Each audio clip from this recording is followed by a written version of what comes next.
What's going on to everybody out there, and happy Falcon and Winter Soldier Day. We are back in the MCU. We didn't have to wait a whole year and a half between Endgame or between Spider-Man and WandaVision. Only just 2 weeks. And in those 2 weeks, I mean, we got a lot of stuff to talk about in regards to being a comic book fan this week. But today we are breaking down the Falcon and the Winter Soldier episode 1, which was titled New World Order. And this episode had a lot of good stuff in it, and I'm so excited to be back in the MCU discussing the show with my amazing co-hosts, Amanda and Chris, who I'm going to bring in here shortly, and a returning guest, Michael, who we'll bring in as well. Really excited to pick their brains about this first episode, get their thoughts, their theories. You know, we might talk about some theories that may or may not come true, as we know with WandaVision, but I think what we learned from WandaVision is just enjoy the show for what it is, and I'm so excited to be in this more grounded universe with Sam, with Bucky, and diving into this world.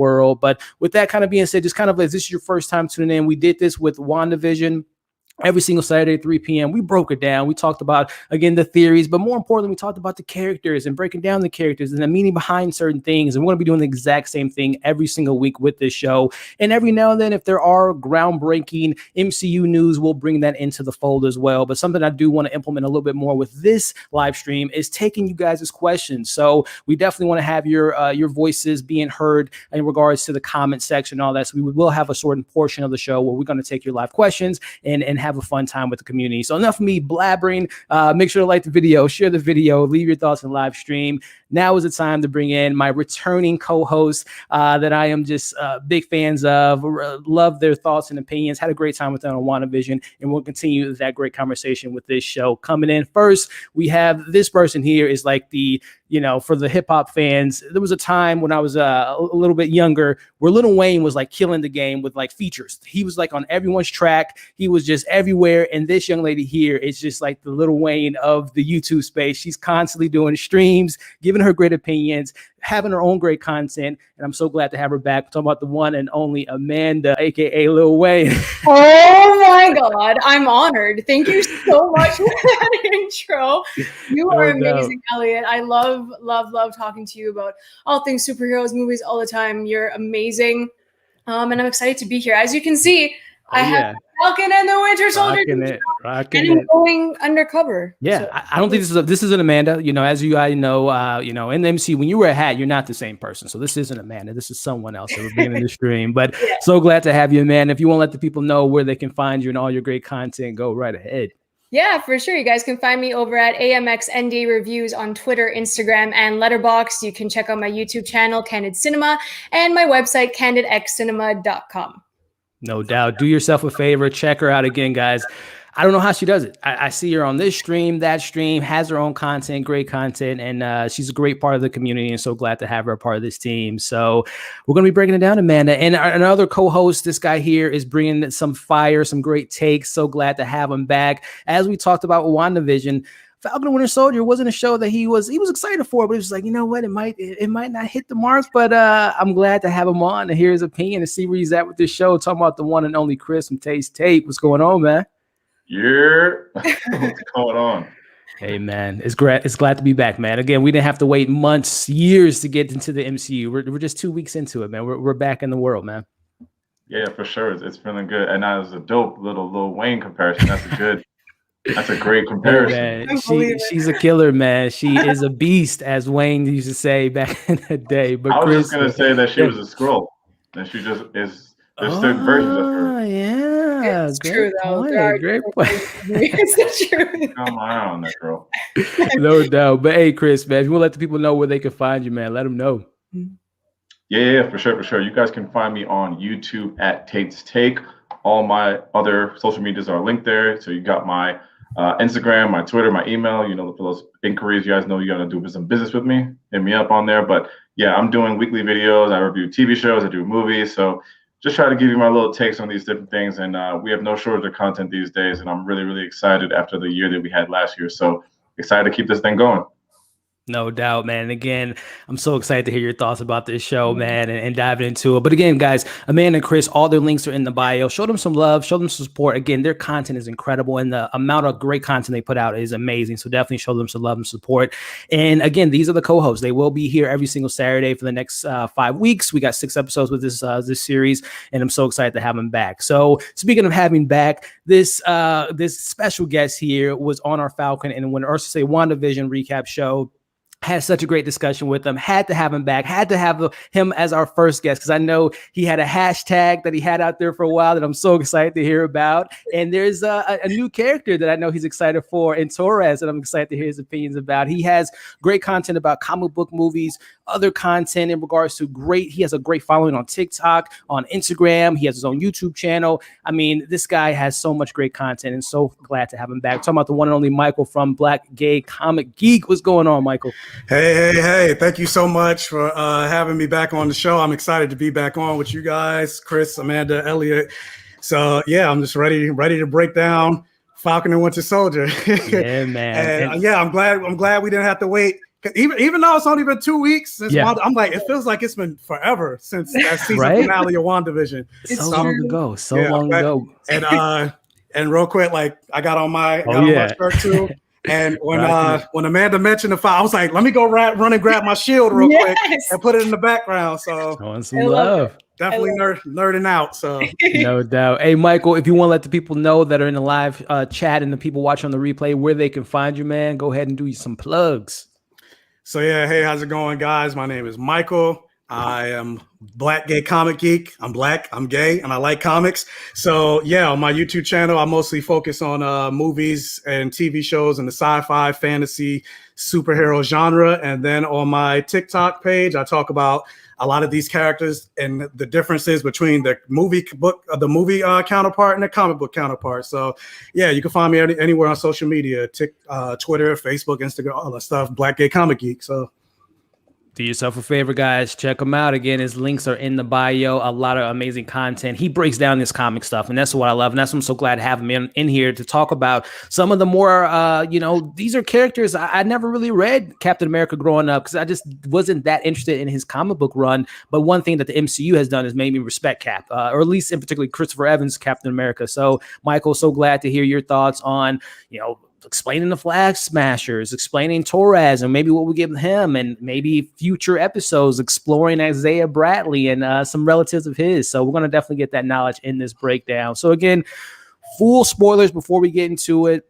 We're going to break down the episode, the characters, predictions. There's no Mephistos and nightmares, but there are some other. So we think. So we think, right? Hey, no. You never know. You never know with Marvel. No. But we're going to give you all our predictions and theories and all that fun stuff. Really kind of break it down. So again, full spoilers ahead. And later on in this stream, we're going to take your questions. We're going to try to get to your questions. But of course, if you have super chats, we'll try to get to those immediately. But we will have like a little portion later on in this live stream to kind of take you guys' live questions. So with that being said, before we dive into the episode here, starting with you, Amanda, just kind of expectations with this show. We talked a little bit about with WandaVision going into this new show, but just kind of what was the thing that you were like, a couple things maybe that you were really looking forward to in regards to what this show can offer to the MCU?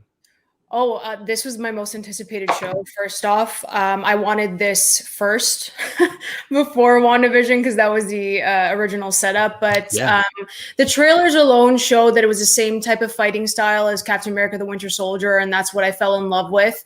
And it was excellent. It was like executed beautifully in this. And then most importantly, like I love Sam Wilson as a character. I love Bucky Barnes as a character. And I just feel like they only like scratched the surface in the MCU. We never really had that character development as much as I would have wanted to. So I was looking forward to just diving into their backstory, their backstories.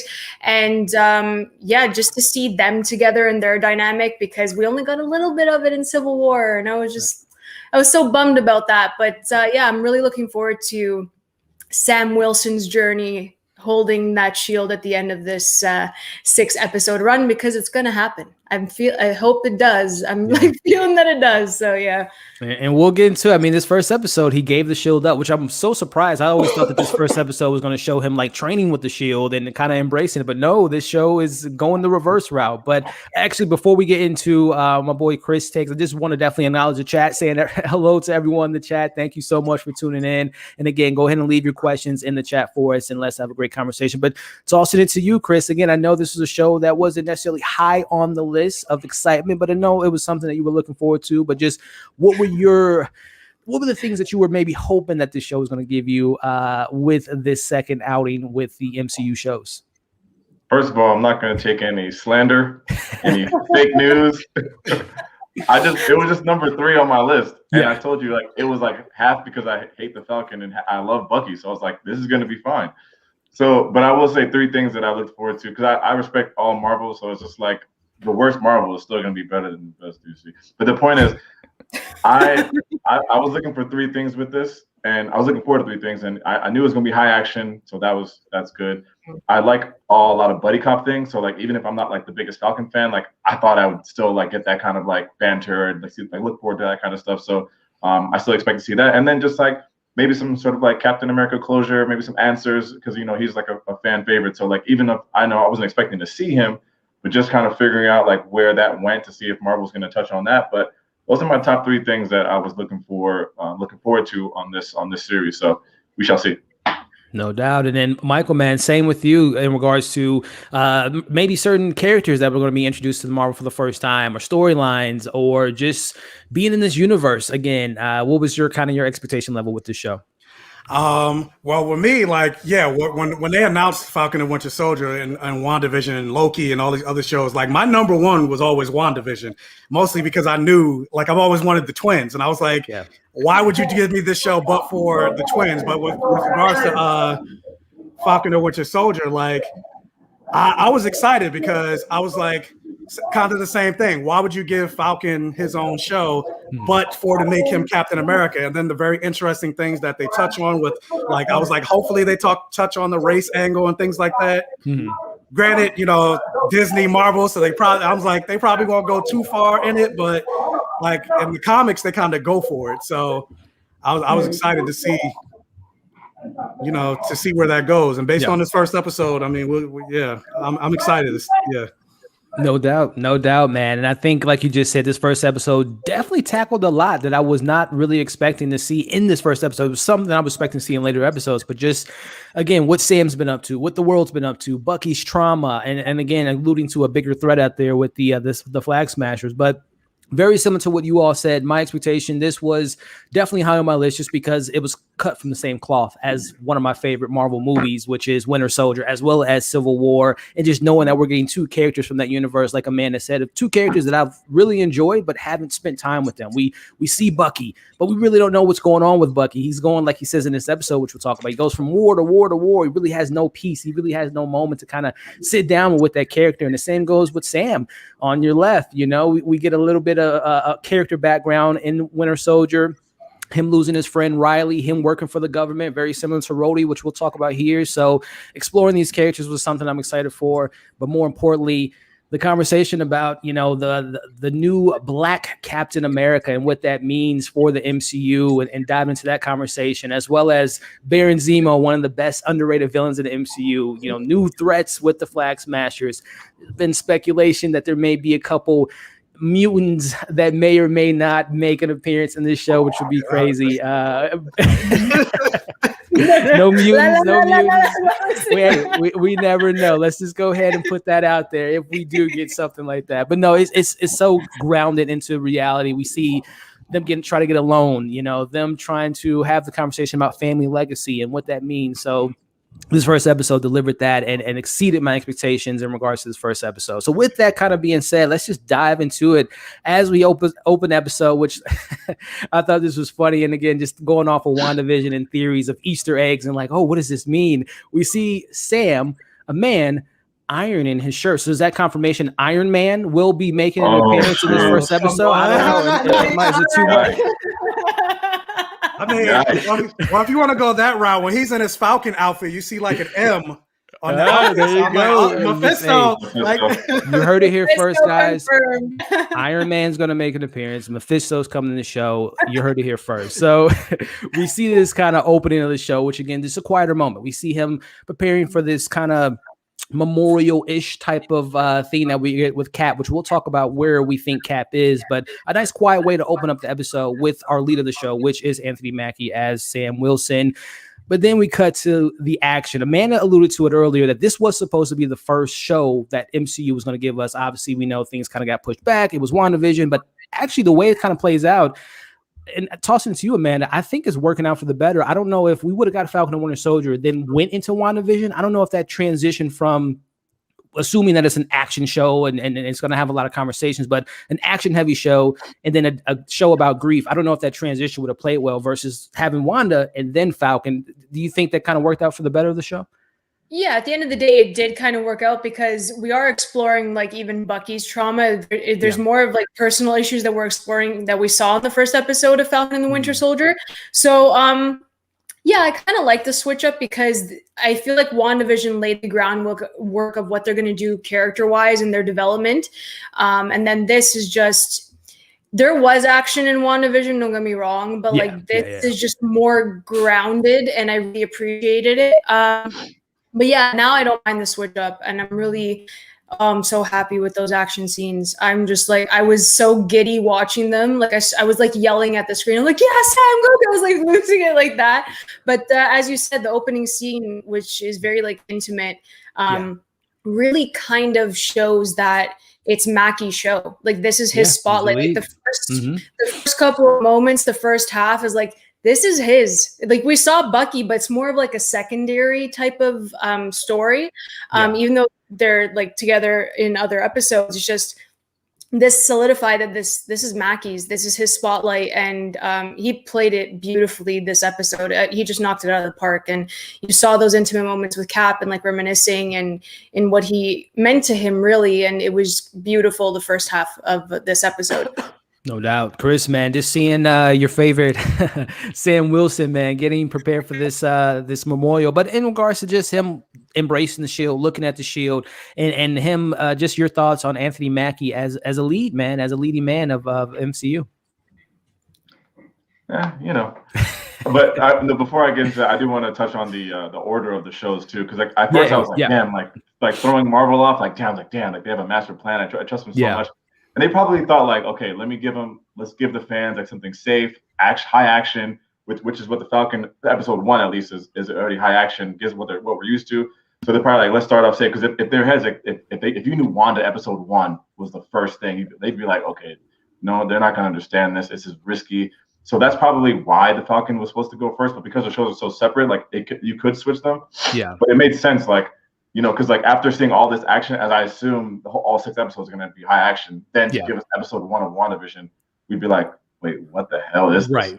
Right. Which is why, you know, I think Marvel came out and said they originally wanted to give all 3 episodes, the first 3 episodes of Wanda, like having to do all these loops and like just to make it make sense. It's like this kind of works out. Luckily for them, it's easier to go both ways, but. The opening scene I was cool with. I was like, okay, cool, just warming up. Like it kind of gave us that feel. Like I felt like I was watching a movie. Like it felt like And that's another thing I felt about like Wanda. I was like, okay, like because before all these shows came out, I was like, yo, these are gonna be like watered down. Like do I even get Disney Plus? Like, but yeah, you need all these. Like they're putting their money where their mouth is. So opening scene was cool with me. Yeah. Michael, same question in regards to the ordering on this show. I think it was kind of smart now, just a happy accident that you do get Wanda. You're dealing with the grief. You're dealing with, immediately after Endgame, because this is the closest we've been after Endgame, because Far From Home was 8 months after Endgame. This is 6 months after Endgame, but Wanda was like within a couple weeks of Endgame. So I think it kind of worked out for the better. But just your thoughts on the ordering on the show, and also just your thoughts on just, again, Sam being the first one out of the gate, Anthony Mackie being the leading man of the show. But first of all, Chris, we're not gonna have any slander over here regarding Anthony Mackie and Falcon. We're not gonna do that. On your left. So can I slander New Jersey then at least? No. First of all, we already had an argument that New Jersey has better pizza than New York, so we're not gonna go there. But regarding the ordering of WandaVision coming out before Falcon and Winter Soldier, honestly, I think it really worked out for the better in terms of Marvel, better than they could even anticipate. And not to repeat everything that you guys said, but I completely agree with everything you said and why they maybe have thought to put Falcon and Winter Soldier first. But then when you jump into this from like a real world context, like we're still going through a global pandemic. At least in America specifically, we had over 500,000 people die. So you do have a lot of people grieving, which also parallels to Wanda grieving the death of Vision. And then when you get to this episode, it's about getting back to things, getting back to normal. You have this terrorist group, the Flag Smashers. They're talking about, we want the world to return back to before the blip, which, you know, could talk also parallel to Make America Great Again, or the Capitol riots, or people, you know, laid off from their, like, all of it, it just works brilliantly. And it's just things you obviously wouldn't know what happened because obviously they filmed this long before the pandemic, but then just like, and the way it works and the messages of this first episode, it's like, yeah, this actually really, really strongly connects to today's world. Like you're trying to get a bank loan and people are unemployed, got laid off from their jobs and trying to, it's like, it all like, I'm just like, oh, this is like, I'm loving this. It's all brilliant. That is something I had in my notes. I'm so glad you brought that up. And just to open up that conversation a little bit more, this is probably one of the few, correct me if I'm wrong, but there hasn't been too many MCU projects, movies, and, you know, this is the new show thing, but like you just said, Michael, this is tying directly into real world situations in regards to paralleling to certain things. You know, there's not a lot of relation in regards to when we're in space with the Guardians or, you know, Ant-Man and things of that nature. But this is a very grounded show in reality and very paralleling to what's going on in the real world. And, you know, the show was supposed to premiere last year, which was obviously in the height of all the injustices and the government and reform of the police, all that stuff kind of tying into the show with the government, kind of put it in their own Captain America, not having a black Captain America. What does America look like with a black, you know, a black man leading the force? So I think there's a lot of human world day-to-day conversations that this show has. And I think it is, again, a happy accident that this show was second and where it's coming out in regards to relation to stuff that we can relate to in the real world. So that's such a great conversation there. And man, I don't know if you have anything to expand on that in regards to one of the few projects that is literally tied into the zeitgeist of what we go, you know, stepping outside of our doors. This is something we face every day.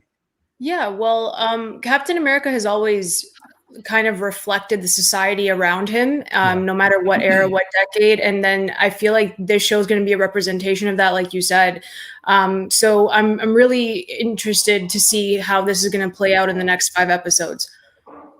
No doubt, man. Chris, man, your thoughts on this kind of being one of the few projects that literally, and again, there's a conversation that, and to each his own. I know some people, when they watch movies and shows, they don't want to be so connected to the real world. They want to escape. They want to go to space. They want to fight aliens. But, you know, just the conversation there in regards to how do you feel about this being a little bit too close to home, maybe, or is it just the perfect show to kind of have that conversation? Yeah, I don't mind that argument, but I also find value in having art imitate life, and I think. Yeah. It's a very weird coincidence that the blip led into a global pandemic just like a year after. And I don't know if anyone's talking about that. I don't know if Marvel set this whole thing up. Hey, man. Yeah, but it's also, yeah, exactly. Damn, this guy's good. No, but I think one thing that I wanted to touch on too is that, you know, it's much better now. It's like, I remember when This Is Us, I don't know if y'all watched This Is Us, but when This Is Us came back, it was like live. It was like Randall's dealing with the pandemic and like we were still in the pandemic. And I was like, I don't want to fucking hear this shit now. Like we're still in it. Like now it's like the fucking birds are chirping, the vaccines are shooting up all over the world. Like, you know, the restaurants are opening back up. So now it's like, I can handle like pandemic content on TV because it's like, we're still kind of in it, but you know, kind of not. So I think the timing is much better than to be like, you know, deep into the pandemic. So like Mike said, I think the timing is great for it. And tying it right back around to your initial question, Mike, just again, too close to home, perfect way to have this conversation. And just again, wrapping up this conversation with your thoughts on how this ties parallels to reality. Yeah, no, I don't think it's too close to home. Not anymore. Cause like Chris said, like we're not so knee deep in the pandemic. Like, yes, we had the highest deaths in the world, in America, but things are slowly, I don't want to say go back to normal because I don't think we're ever going to go back to normal. And then there are some businesses that are not going to reopen and things like that. But we're slowly with the vaccine rollout and things like that, we're slowly trying to achieve some level of normalcy. So I definitely think, you know, it is timely and it does work and it does help, I think, with people in terms of like you get your escapism plus your social commentary. Yeah. But also circling back to something real quick that you asked, I just realized I didn't answer with regards to Anthony Mackie as a leading man. I think this episode in particular did a great job of establishing what Anthony Mackie can do, because for the most part, as an action star, like in his time in the MCU, we saw him fly and shoot guns. We didn't really see him fight hand to hand on the level of like Captain America or Bucky or anything like that. So even just in that moment in the plane when he was fighting, and it was a great way to bring back Burchalk the Leaper, George. I can't think of his last name. Yeah, GSP. George, Pierre, St. Pierre. But to have him go toe to toe with him and to see the fighting with that, like. It was good, and it goes to show what Anthony Mackie can do, and he can hold his own as an action star. Like this show is called Falcon and the Winter Soldier, I'm glad they gave Falcon the spotlight. And really, for the most part, like in this 145-minute episode, I've gained more of a connection to and an understanding of Sam Wilson in this one episode than I did in the 6 years he's been in the MCU. It's a great point, man. And like he just said, he has gone a long way from one of his first fights was with Ant-Man, right? Yeah, like this is a redemption. This is a redemption, right? He now has learned.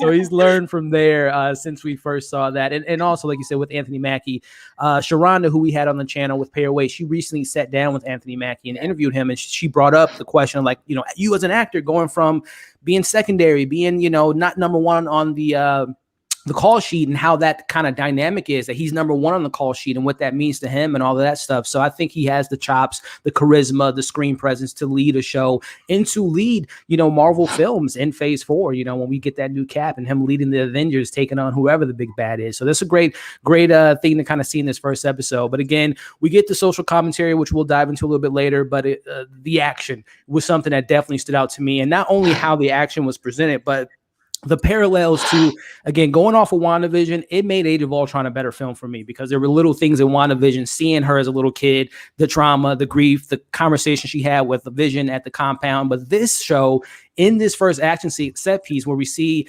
Sam getting the mission, him jumping out of the plane, was so beat for beat for Winter Soldier. When we see Captain America open up the film, he gets the mission, he jumps out of the plane, no parachute. It's going to make a number one. Like I said, Winter Soldier is like top 3 for me. This show, I hope, makes me love that movie even more, which is the beauty of Marvel, right? So we see him drop out of the aircraft. And like Michael said, we get the return of Backtrack as we see GSP back in action, which is so cool to me because it's very comic booky, where not a villain of a week, but we know that Backtrack isn't a Thanos level villain. He's just someone that comes up in Captain America. He gets in his, in his way, very similar to Crossbones that we got in MCU. He's not going to be a through line. He's not going to be the main villain, but he's someone that can give Captain America kind of, like a side mission, which we get in this opening set piece. And again, Amanda, tossing it to you first regarding this action. Chris alluded to it that, coming into this, these new shows, is it going to be a downgrade in quality? Is it going to be a TV action show? No, this is cinematic quality as we see in this first action set piece. But just your take on the hand-to-hand combat, Backtrack coming back, air flight, Red Wing, all this stuff. What were your thoughts in this action set piece?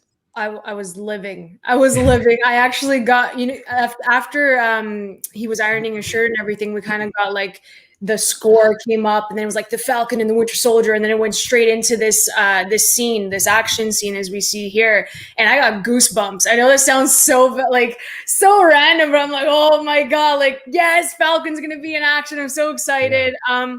But also we have to, if we're calling back to the Winter Soldier, that's also the first time that we actually see Steve do some hand-to-hand combat, because in the first Avenger, it was more, he used his shield a lot more and he used guns a lot more in the first Avenger. And then I felt like in Winter Soldier, they really just sharpened his skills. So for Steve to really battle hand-to-hand combat against Batroc for like the first time technically, and then for Sam Wilson to do it again in the Falcon and the Winter Soldier was a great parallel in my opinion. But the action scenes were just, oh my god, so crisp. That sound design, like you really heard everything and it was awesome. And again, going back to Mackie being a leading man, like this was like this was superhero shit. Okay. Oh, yeah. Like he was fighting and I was like, oh my God, flying, like, the wings came out and like explosions everywhere. And then my favorite aspect of this is actually Red Wing becoming a character in itself. Yeah. Because even the way that like Sam talks to Red Wing, like it's fun. Like it's very Sam Wilson. Like he brings his own character out when he talks to him. It's not just a machine. So that whole action scene, I was like living. I was screaming. I'm like, this is amazing. And I can't wait for more. Tossing it to you, Chris, regarding, again, the hesitation you had in regards to, are these shows going to be MCU quality? This action set piece, man, and with Wanda as well, it showed us that Wanda being the highest, most $250 million budget, this 150, they're not shortchanging us in regards to the action, man. So your thoughts on Batroc being back? We see him fighting Sam hand-to-hand combat. How did you enjoy this first action set piece with this episode here, man? Yeah, I thought it was all well done. Like, I mean, I'm not like a huge action junkie, but like I recognize like if you are an action junkie, you have to watch the show whether you even know Marvel or not. And I love Winter Soldier as much as anyone. It's still in my top, I think, three or four or five. But if you like that movie, you will absolutely watch the show. Like you said, it'll probably give you more value to go back and watch that again. But it was cool to see, Mackie getting some shine on the one-on-one piece, and not so much, just flying around. But they kind of put him in that kind of just fly around and say some lines and keep it moving. So this is like you guys said, like, hey, this is your chance to do your thing. So and I did like the Red Wing piece too. It kind of gave me like little like Jarvis vibes. Like, oh, you got it. Like a great point. Yeah. So and the upgrade from last time we saw Red Wing to this, I mean, he has more upgrades than when we've seen him before. So, I mean, your take on this, Michael, regarding this action set piece, Batroc, I don't think he's dead. He'll be back some way, somehow, whether it be in this show or maybe in a future film. But how did you take in this first action set piece with Sam being on this mission? I was watching this action set piece and I was like, all right, look, I understand the pandemic's about to be over and they want us to go back to the movie theaters and things like that. And I love the movie theater experience, the cinematic experience. But at the same time, after this action set piece, I'm like, if I'm getting this type of thing from television, why the fuck do I need to go back to the movie theater? Because this was beautiful. Like, if this is a foretell of how Marvel's going to do the rest of their shows with the other action, like Armor Wars and Secret Invasion thing, like I'm super excited about, because we got some action from WandaVision, but not really, because it was like basically them doing Kamehameha blasts at the end and all that. But like hand-to-hand combat, like I'm not a big action junkie, but at the same time, when I see it, I do geek out about it, like the action in John Wick, or like we've never seen an action sequence really, I would say, until this episode, as good and as fluid as that fight scene between Bucky and Steve and the Winter Soldier, or even him and Batroc, like. So like I was here for all of it, and it looked movie quality, and not just the fighting, but the him flying, and sometimes when they did the first person close up POV, and it didn't look cheesy. Like even when you look at something like The Mandalorian, it's like you could tell they put money behind it, but you could also tell it's not as high budget or as quality as a movie would be. But this, like I couldn't tell the difference. And then with the score, like everything, I'm just like, man, like give me an 80-inch screen like back here. I don't need to go to the movies again, because this is beautiful.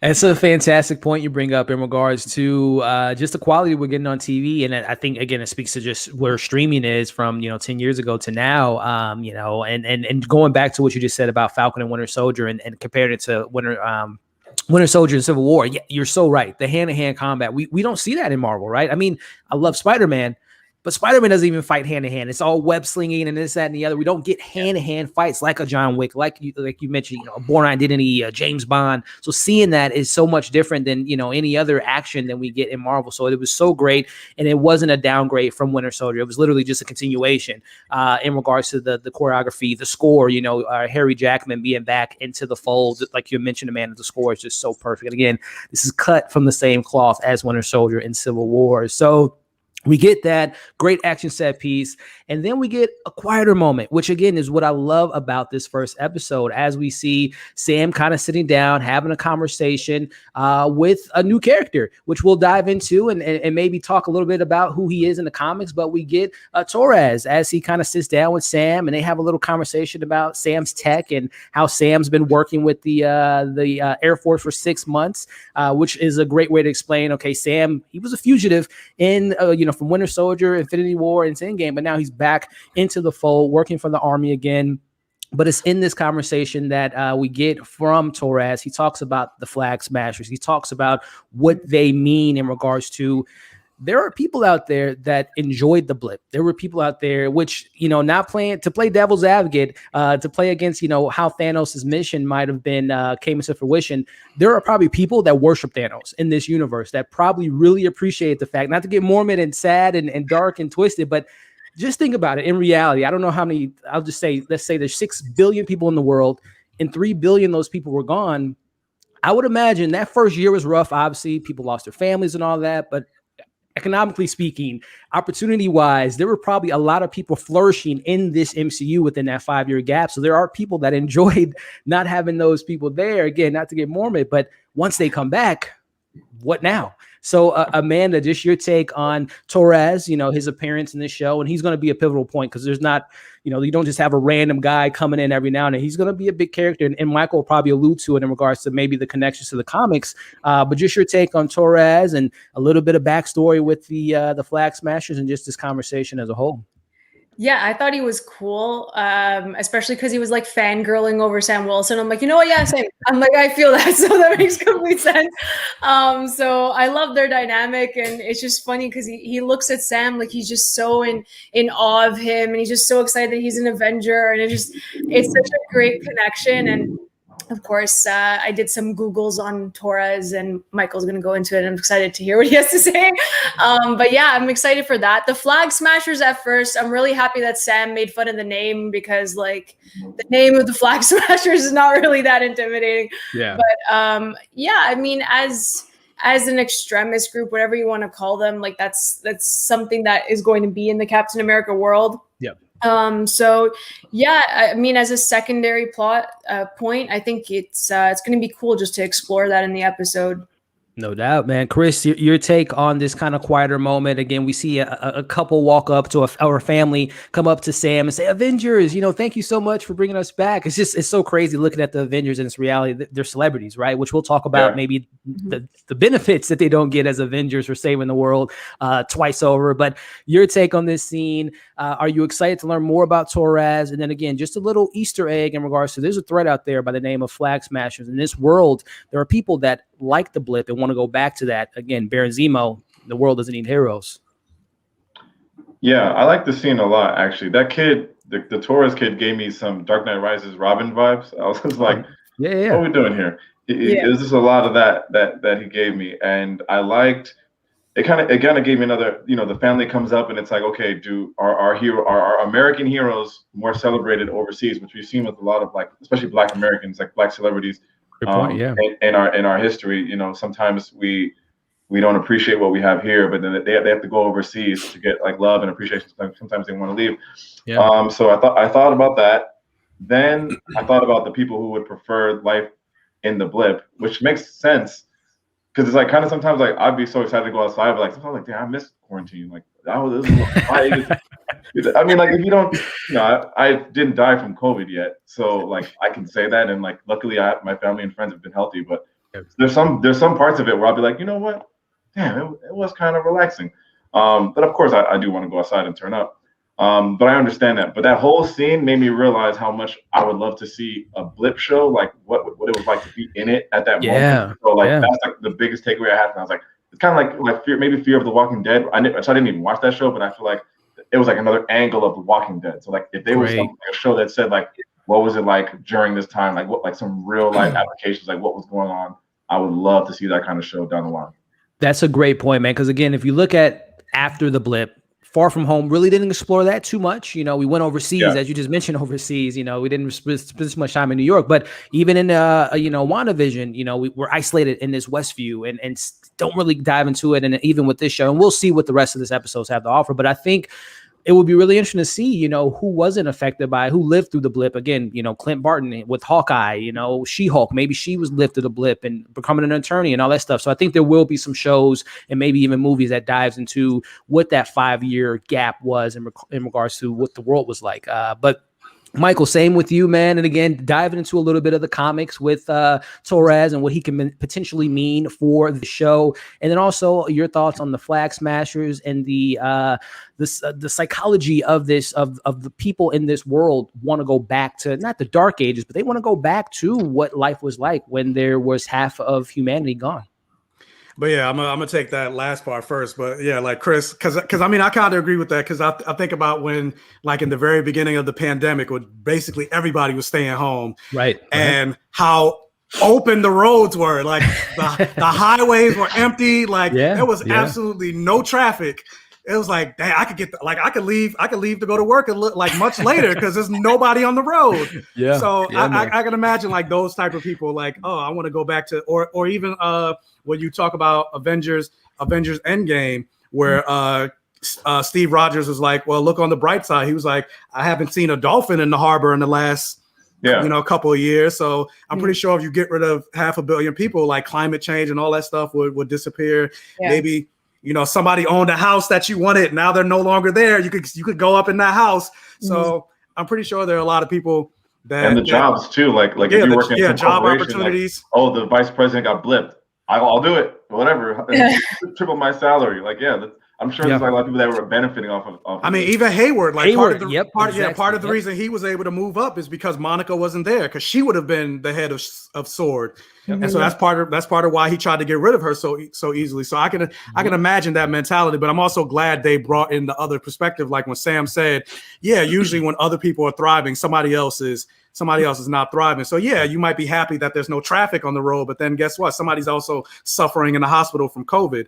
So I'm glad they have both perspectives, but you know, villains. So they got Flag Smashers, they got to go down. But in terms of Torres, I'm actually surprised because in terms of like looking at the casting announcements, stuff like that, I didn't see any hide or hair that this character was going to be introduced. So when they said, oh, Torres is going to be your man on the ground, I was like, wait, is that the same? Nah, it's probably not. It's probably just a coincidence. And then when I looked it up, I was like, oh, that's actually the same character. And so he for those of you that don't know, when Sam Wilson takes on the mantle of Captain America, Torres takes on the mantle of Falcon. And he basically becomes his de facto sidekick. I don't know how they're going to go, because I don't know if the MCU is going to address this, or maybe they just have him as a character, but he's not going to become Falcon, because in the comics he actually has like those wings that you see on his arms. Those are actually his wings. Like he's not a mutant, but he's a mutate. So what happened is he got, like, you see the bird right next to him, that's Red Wing, that's Falcon's bird, which they did change because in the MCU they made it to a drone, but in the comics it's an actual bird. His bird got kidnapped, and they used that bird to create Joaquin Torres as the Falcon. And so because of that, they have a telepathic connection, and he also has a telepathic connection with Sam. And so I don't know if they're going to go that route, and if they do make him the next Falcon, they're probably just going to give him another set of wings. But I was happy to see her, and I like the chemistry that the two actors have. And funny enough, Marvel when the scene with them sitting together like a coffee date and all that other stuff, Marvel kind of triggered me in this moment. Only because I went into this show fully ready to ship Sam and Bucky. Let's hear it, man. Yeah, the hashtag you created, man. Yeah, the hashtags Falcon and Bucky. Fucky. I went fully in to ship them, but then they throw Torres in my way. I'm like, oh, come on now. Why are you doing this to me? Especially with him fangirling over and then the little like I don't know. Plus I was like, oh, he's kind of cute. And so I was like, yeah, but I like Torres. More the merrier.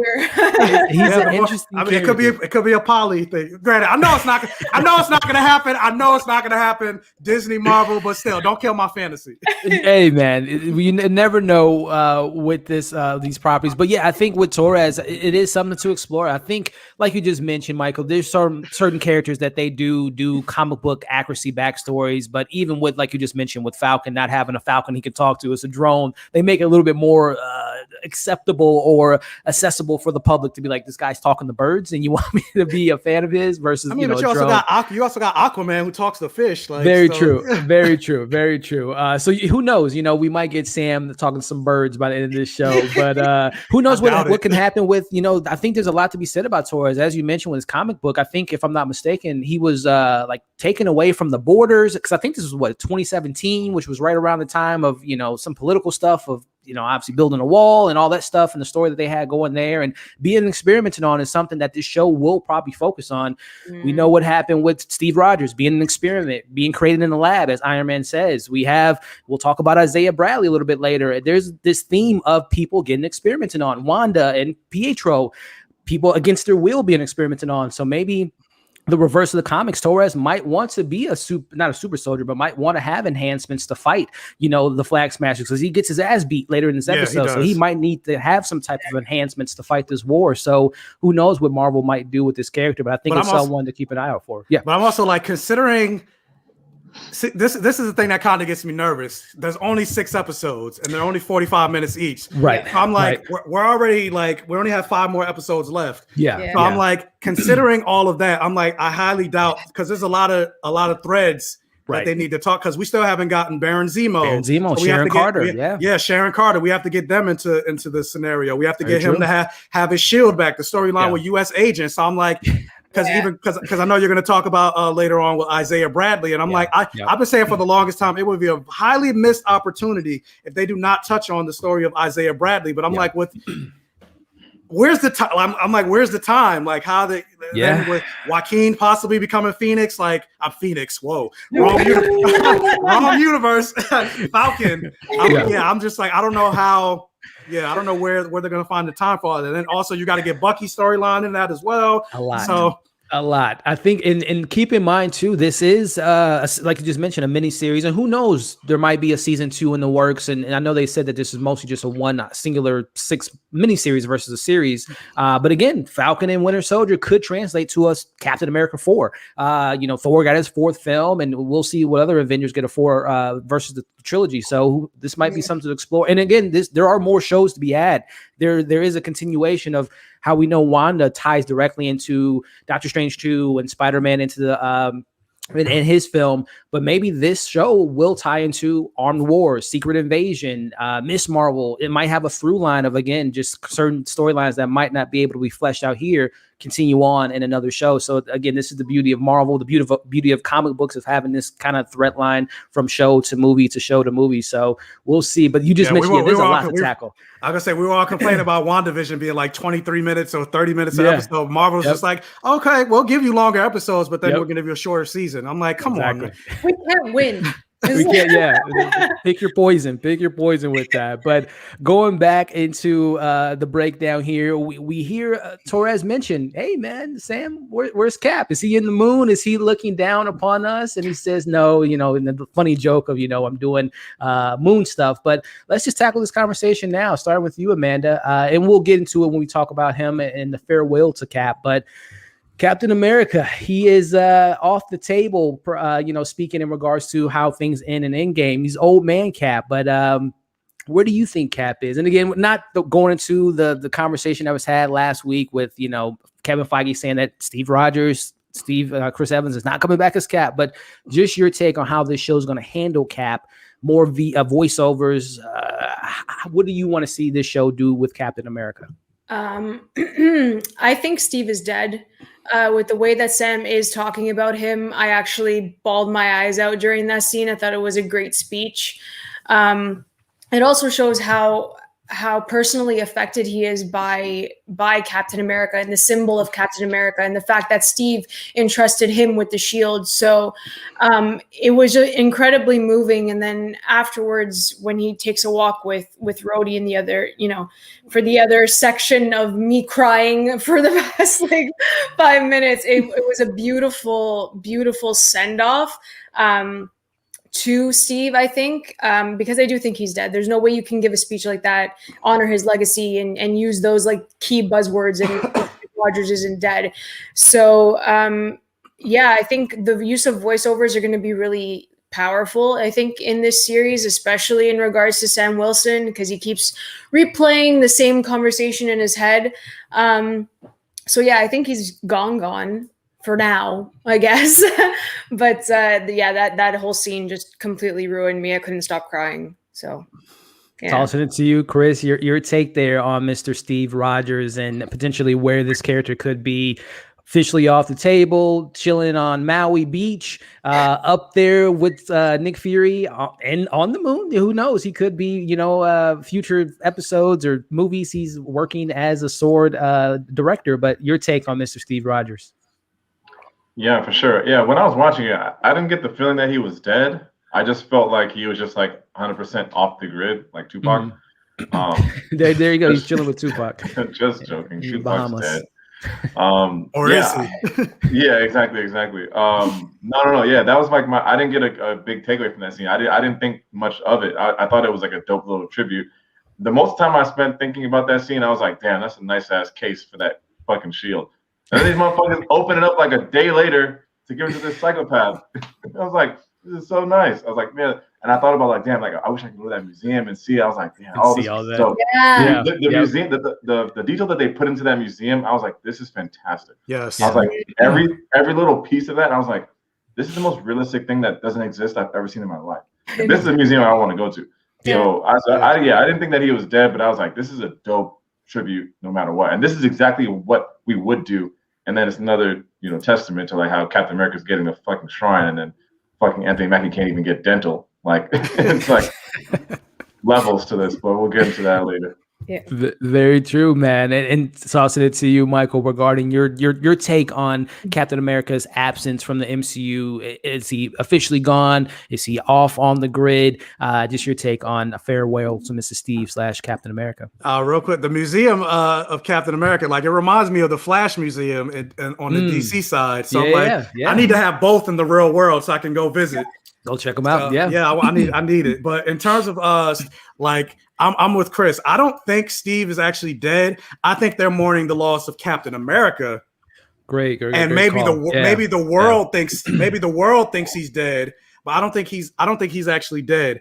And maybe with all the conversation about Chris Evans coming back, maybe he could play the role of Nick Fury, because when he does become Old Man Steve in the comics, he does become like the guy in the chair, and it becomes like the tactical advisor and leader of the Avengers. So maybe they can go that route, but I don't know. I don't know if Chris Evans wants to put himself in full makeup just to sit in the chair, sit in the chair and give orders. So maybe, but I don't. But either way, whether he comes back or not, I don't think Steve Rogers is dead. But I do think, regardless of whether he's dead or not, his presence and his legacy is going to be a large character throughout this episode. Yeah, and so.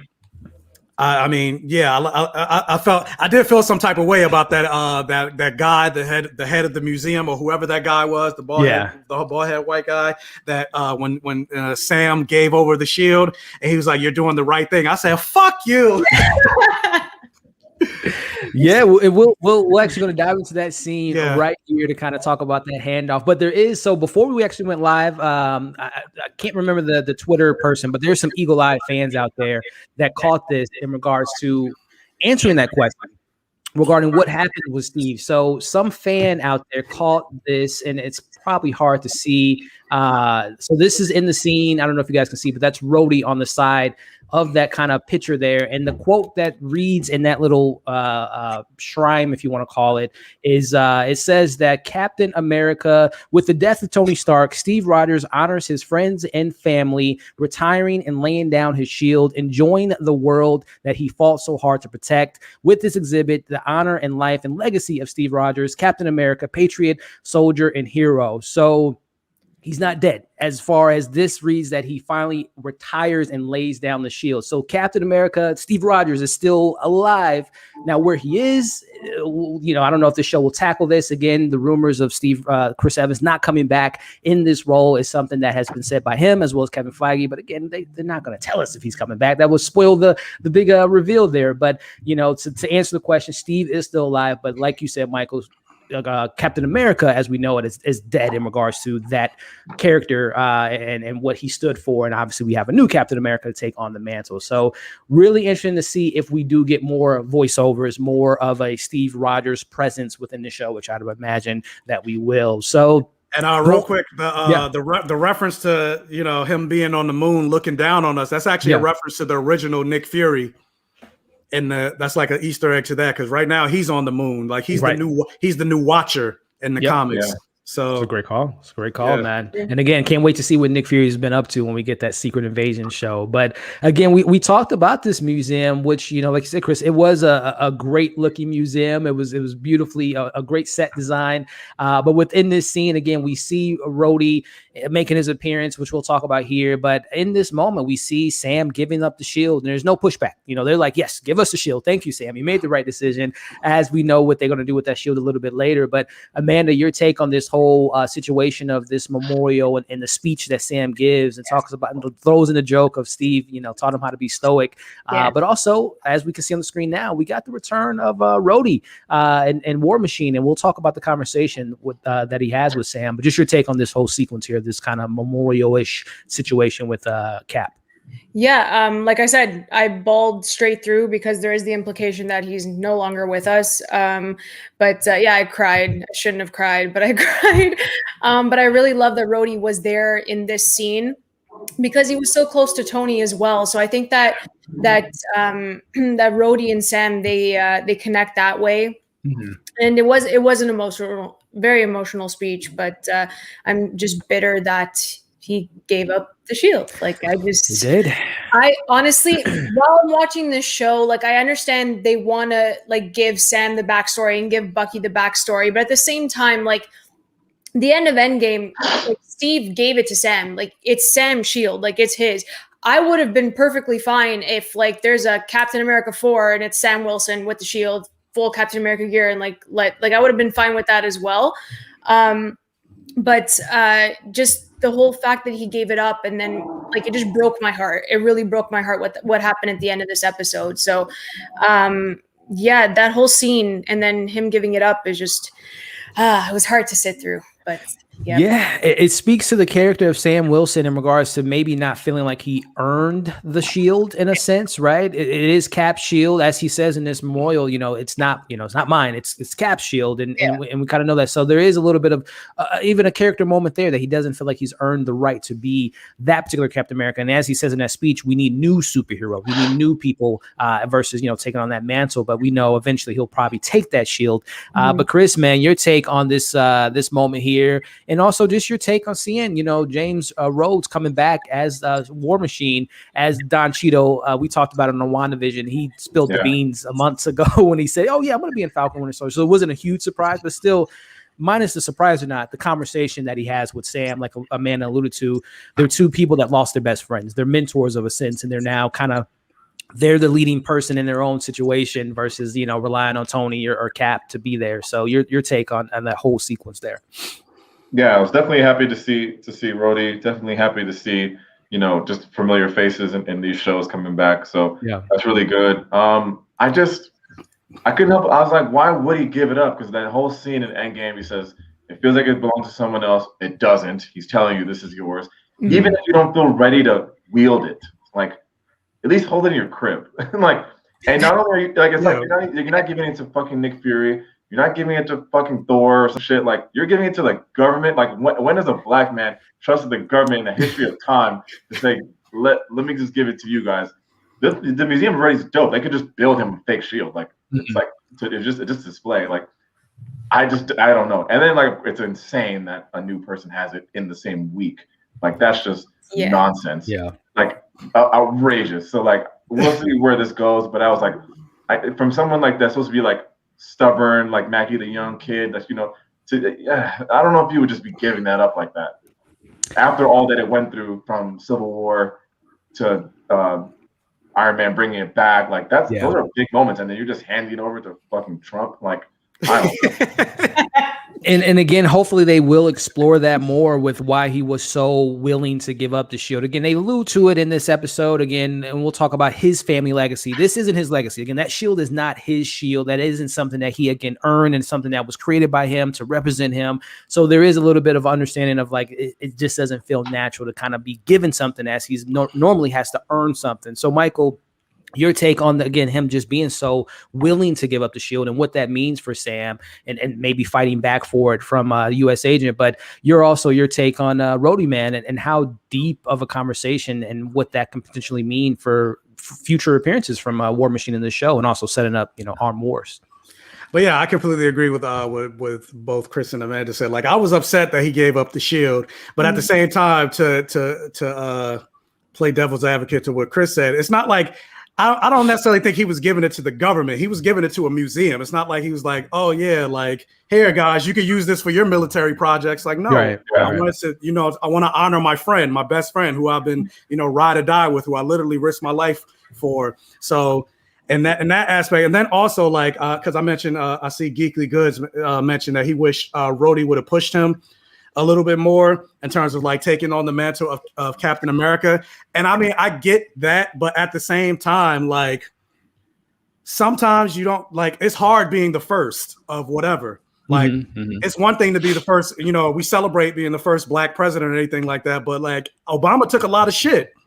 And some people don't necessarily want to deal with that. Like Anthony Mackie, taking it from a real world context, like he even mentioned, like at first he didn't want to have his own show or his own movie within the MCU because he's like, dang, what if I'm, a black person, I'm the first MCU project to fail. Then all of a sudden it's like, we're not going to give any more Black people any more projects. And it's like, you have to, you end up taking that weight on your shoulder because it's like, when like how many times when it's like when female led shows action movie or whatever the case may be, they come out and they don't sell well. Their first instinct with Hollywood is like, oh, people don't want to see a female led movie. It's like, no, that movie was trash. So write a better incident. Write a better movie. Like how many times does Matt Damon have to flop in a movie for people to say, oh, nobody wants to see Matt Damon? No, they still give him chances. So it does not exist. Yeah, exactly. But so I get Sam's like hesitance of not really wanting to be, the first, now the Black Captain America because he's gonna get that comparison. But at the same time, like when it comes to the conversation with Rhodey showing up, like I'm actually glad to see War Machine and happy to see War Machine show up in this first episode and the connection and the camaraderie that the two of them have had, because for the most part, you haven't really seen them interact outside of fighting in the MCU. And like actually this scene out of really pretty much all of the scenes in this episode is the one that hit me the most. Not in the sense that I got emotional or anything like that. It's just the one that I dialed in on the most because of that, because for the most part, like you have these two Black men, the only two Black men in the Avengers, and not once have they just had a conversation as men. Even when you go back to Age of Ultron, like, and this is something I say irks me a lot of times when how they write Black characters in mostly white shows. It's like, it's very unrealistic for Black people to be in mostly white spaces and see another Black face and not like acknowledge them or check in on them or anything like that. And like, so Age of Ultron, first time they're in the same room together, they never even had a scene or anything like that together, or even you got two Black men going to Wakanda. The fact that something like Wakanda even exists, there's no commentary or anything like that. So just to have these two Black men just connected, like even like when Rhodey was just like kind of like, can I talk to you for? It's like, you know what that meant. Like, you know what that meant. It's like, your older brother coming like trying to talk to you, and it's like, So it's like I really liked that, and it's one of the things that kind of pissed me off about the Walking Dead, because it's like you got two black women, Michonne and Sasha, never had a conversation, braiding each other's hair. Like there's no shea butter, cocoa butter, anything like that in this world. Right. Like you mean to tell me they're not trying to share beauty tips or braid each other's hair or anything like that? Like the only time the black characters would talk to each other was when another white character was there. And so that's one of the things I really enjoyed about this. And again, it's just a scene of them talking, but it's something that you never really get. You never get. So it's one of the, like, going back to I don't know if you guys seen Crisis on Infinite Earths, but like the moment where Black Lightning meets another character named John Diggle, and they didn't even meet each other. They're just in a room with all the other superheroes. The only two black people in the room, they just look at each other and give the. And Black Twitter like blew up because it was a very real reaction or authentic moment that black people do have with each other, and like it's something that you don't see in terms of like fiction. So I like to have this. I like this moment between Rhodey and Sam, and hopefully we get more of it. Hopefully we do see Rhodey, especially once Sam, because I doubt he's going to continue to come back. They probably, they're not going to spend that much money on bringing Don Cheadle back every year. But at least once he finally takes the mantle of Captain America, I would like to see Rhodey there. Have that comment. It's also why I'm excited to see him get his own show, because I feel the same way about like him being the black best friend of Iron Man. Like I'm ready to see them become more than that, like get more backstory and things like that. So that's the end of my TED Talk. Hey, the TED Talk has been heard and well said, Michael. And I think to Rhodey, I think he even says in that scene, we'll be in touch. So I assume, not every episode, but I assume once, probably when it hits the fan, we'll see War Machine come into the mix and tie into what his show might introduce in regards to the government, and him being reluctant to go back to the government after maybe certain events that see in this episode. But a lot of great stuff said there, man, acknowledging two black men, two black Avengers that have been, been the best friends, ride or dies for Steve and for Tony, but now they don't have that. And now they can go into their own, they can create their own lane, which we see in this show and what hopefully we'll see Don Cheadle do in his show. So a lot of great stuff said. And this is the beauty of these type of conversations. These are the type of beauty of this type of live stream. So again, guys, continue the conversation in the chat, give the video a thumbs up, share this video, and let's continue to have great conversations that the show has given us. So I kind of feel the same way when it comes to like Black Widow and Wanda. The only two women in the event, Black Widow's supposed to be the de facto leader. You never seen, again, it's unrealistic for people, like a minority group of people, like women. When women are in the space of men, they'll go connect with each other. And granted, not everything is a monolith. Not all women like not all black people like all black people, but it's just like, come on, like, just give it to me. It's a great point, and I think that's the beauty of what these shows will give us, is quieter moments like we got with Sam and Rhodey, quieter moments like we got with Wanda and Vision, and Clint and Kate Bishop, and all the different passing of the torch, passing of the baton, and all that stuff. And even Black Widow was supposed to be out by now. The conversation Natasha has with her younger sister and what it means to be a spy, a woman spy, and all that stuff. So I think there's going to be more conversation to be had in the MCU in this new phase 4. Is what do you do after Endgame? You ground these characters. You learn who these characters are, and when we see them in another Avengers, we have that character development. We have that understanding. So the stakes are there. So a lot of great stuff. So we've spent the first hour on the lead of the show, but there's a Winter Soldier also attached to this show, and Bucky, and Bucky gets a lot of great stuff. Amanda alluded to it very early on, and I know, as you mentioned earlier, Chris, that Bucky was one of your most exciting level of the show, and we get some really great character moments with Bucky as we get, as I talked about, and we talked about it many times on this stream.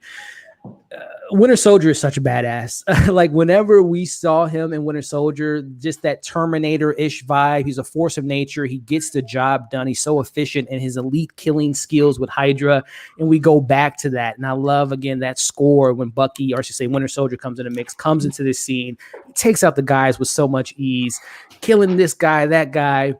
Then we'll talk about that tie-in to Rory and what that scene means for that kid that he killed, just wrong place at the wrong time. But there's consequences to that action. But going to you, Amanda, going into Bucky being introduced, he has this nightmare, which I guess we can theorize. Was it nightmare that was giving him the nightmare and opening up that conversation there? But It's confirmed. You heard it there. So we got Tony Stark is coming back. We got Mephisto in the show, and Nightmare will be making an appearance as well. But he has this nightmare. We get to understand what it's like to be Winter Soldier. Bucky Barnes. This is stuff that he sleeps with. This is PTSD with Wanda Vision into this show. Your thoughts, Amanda, on what we get with Bucky going to a therapist and all that good stuff?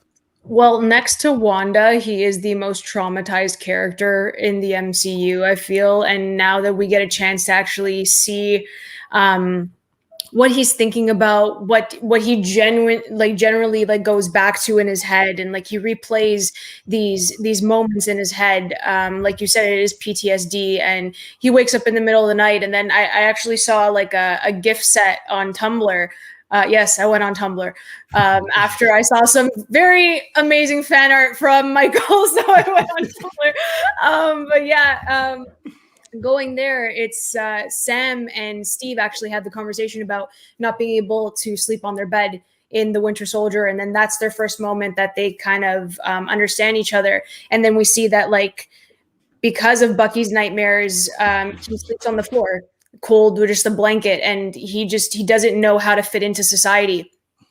He's been frozen, he's been freaking brainwashed multiple times, and like he was in the blip as well. So it's like he has never had a moment of peace. And now that he's literally by himself, isolated, no one around him, because that's the way he is, he just wants to be on his own.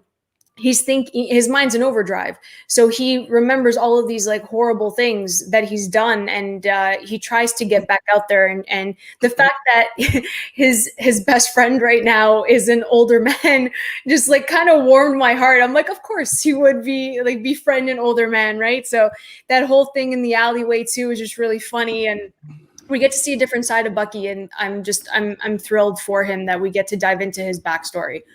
Yeah, it was beautifully displayed and showing that side of Bucky that we've never really had that time to spend with him, which was great.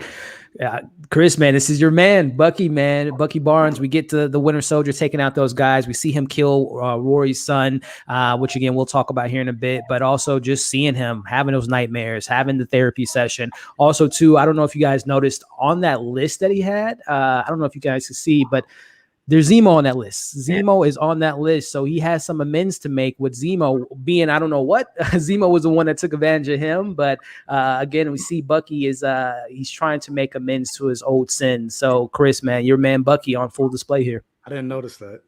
Yeah, Zemo right there. Yeah, I don't know who the rest of these guys are, but maybe we could theorize about all those letters equal Professor X and Galactus or something like that. But Chris, oh my gosh. Go back to the Winter Soldier, the first picture you posted. Oh yeah. Where's he at? There he is. That one. Tell me if everybody COVID mask looked like this. Nobody in Texas is complaining about any of that shit. We need the Winter Soldier mask. If you're allowed to wear these, if they'll be like, all right, fine, fuck it, I'll wear it. Somebody get on that, bro. Somebody get to Texas immediately. I'm surprised Disney hasn't merchandised this for $50. You know, the Bucky Winter Soldier mask. Yeah, bro, I'll pay $100 if it came with COVID. That's fantastic. I thought it was a great scene. Great scene, man. He's a badass. Yeah. I need to see some quality Winter Soldier costumes this Halloween. But and then I thought when he goes to therapy and then she's like, "Are you having nightmares?" I was like, "Tell the truth. Tell the truth." I just want him to get help. I'm like, just what are you lying for? Oh God, it angered me. But yeah, and then you get to the him hanging out with the gentleman's father, and I'm thinking when I first see the guy, I'm thinking he can only hang with old people because that's how he can only relate to that. Yeah. Mm-hmm. And then you find out that it's the fucking kid, and I'm like, what are you gonna do with this guy? Like, are you gonna confess to this guy? Like, this is outrageous. You can lose your head. You can't tell old people that. But yeah, I thought it was a great intro to my man, and he's got a lot. I mean, episode 1 they haven't even met yet, so they're gonna be squeezing some content into these 5 episodes. So we'll see how they handle it. Yeah, and I mean, to that point, I actually like that they kept the two stars kind of separate again to give them their shine and give them their backstory versus because again, we're going to get them probably next week, sharing that chemistry that they had, which is so funny. I don't know if you guys read the article where this show was simply conceived based on the interaction of Winter Soldier. This show was literally created from that scene of them having when Steve was kissing Sharon Carter. That's how this show was created, which is just mind-boggling to me. Always hearing that Kevin Feige has plans 10 years from now, but that this show was created from literally a scene from 4 years ago. It does. The chemistry was great. One shut up was legendary. That's a great thing. And them fighting Spider-Man was just even more reason to give them a show as well. But tossing it to you, Michael, regarding Winter Soldier flashback, killing the kid, having the nightmares, the therapy session, the denial of a sense of what he's going through, and that line that he says, for 90 years, I've been fighting war after war. I just want peace. Yeah, I thought that was a really good scene. And the thing that, funny though, like jumping back to parallel to the beginning of this episode, I kind of feel like Marvel's kind of really pushing the PG because I'm like, both Falcon and Winter Soldier, like they're dropping bodies, like they're killing people left and right. They're killing a lot of people, and you don't really see it that much. Like, you know, Captain America killed some Nazis in the First War, but you don't see it. But in this, no, you're seeing Falcon is throwing people out the helicopter. Like they did a close up on Winter Soldier stabbing somebody in the neck. It almost, granted, of course, there's no blood, but it almost felt very Logan-esque in how close they got with the deaths. And of course, I love it. Like I always say, the things I love in my fantasy properties is blood, sex, gore, and magic. So I'm all for a high body count. So I thought it was a great scene. And funny enough, like when they showed him talking to the old man, I was like, oh, that's somebody maybe he went to war with. Maybe he knew. I was the same thing. I thought he was from Captain America first Avenger. From his timeline, and so that's where the connection was from. So he's talking. So I figured he knew his secret, but then going to find out, like, no, that's actually the kid. Like, because honestly, like, so this is what I thought when the man was talking about the death of his son and how it was under mysterious circumstances and how he didn't know, and Bucky kind of gave that look. I was like, oh, okay, so this is how Bucky and Sam are going to start interacting, because Bucky's going to want to try to avenge the death or find out what happened to his friend's son. Only to find out that no, Bucky's the one that killed us. I was like, oh dang, like how do you confess? Because even going back to, you could say, oh, I was brainwashed, it wasn't me, but even going back to Civil War, Tony knows don't matter. Tony has in-depth knowledge of Hydra and knows he was brainwashed, and even still he doesn't care. So now you get to this man that doesn't even have all that information. He's definitely not going to care. And granted, he shouldn't, because Bucky did kill his son, brainwashed or not, like who cares?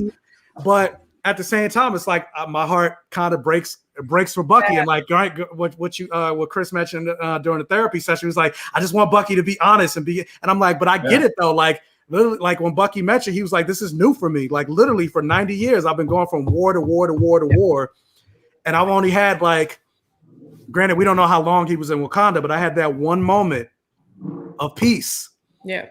And now it's, then I jump back into the next war, and then even with that, like I've always had something to fight, and now there's nothing to fight. Like there's nothing. I'm just by myself. And sometimes, idle thoughts, like that isolation. Granted, Bucky thinks, being alone would be the thing that could probably help, but like it's not. Like you need people around you, otherwise the thoughts could literally kill you. So I'm glad to see. I'm glad to see Marvel really diving into like the consequences and the aftermath of a lot of these things. Whether it's the blip, because I didn't necessarily. I feel like they played it very like offhandedly and jokey in Spider-Man: Far From Home, but you're seeing it WandaVision and now this show that they're actually playing as serious. And then also when you get to like Bucky, they're actually dealing with the PTSD of his time in Hydra and now trying to move on with that. And so I'm really liking what they're doing, and I feel like that's the good thing about what Disney Plus is offering, because I feel like they wouldn't be able to get into all of this in the movie. You can't. You really can't. I mean, you can, but then again, you'll have the complaints. Well, do we need that scene? Can we get back to that? You only got 2.5 hours to tell a certain story. So, like you say, to bring it to like a totally off topic, on topic. That's how kind of like the benefits of the Snyder Cut is. Just, you made it shit 4 hours, and you're able to talk about some backstory. So it's like, what do we want? Like, do we want these backstories and just we'll take the longer movie, or do you want to just cut the corners and then see what we think? Yeah. Ooh, that's. I would say, there was a couple scenes in the Snyder Cut. I was like, it could have been, yeah. Like, but not like, not all the backstory stuff. Like, but for the most part, everything was good. But that scene where the women were singing as Aquaman went into the water, I didn't need that. I know. I respected that scene. Like, there's a lot of shit that I would cut, but that Aquaman scene, I was like, oh, they really worship this guy like a god. He's a god. He is a god. They would do that in real life. I was like, okay, I see what's happening here. God amongst men. But in regards to what you said, Michael, regarding Bucky and PTSD, this is what the show is going to give us. We get to spend the time with Bucky and really get into his headspace. And again, we get this in this 6-hour format and maybe in future shows or another season. But yeah, man, it's a lot of great stuff within this Bucky backstory and understanding who this character is and what he's like. And who knows, man, you mentioned something about him being in Wakanda. I want to learn a little bit more about the White Wolf in the comics as well as that very awesome suit when he's the White Wolf. So I would love to see if there's some. We know Wakanda is going to have a show, or Wakanda-ish shows. I wonder if they're going to explore what it was like for Bucky at that time when he got out of the sleeper chamber from Shuri. Who knows if him and Shuri have a really good relationship, and potentially he has this Wakanda arm, and if there's malfunctions, calling Shuri, calling someone from Black Panther. The White Wolf in the comics is very different than it's not Bucky. Yeah. So, I mean, we'll see. Again, Marvel always loves to kind of remix characters and remix storylines.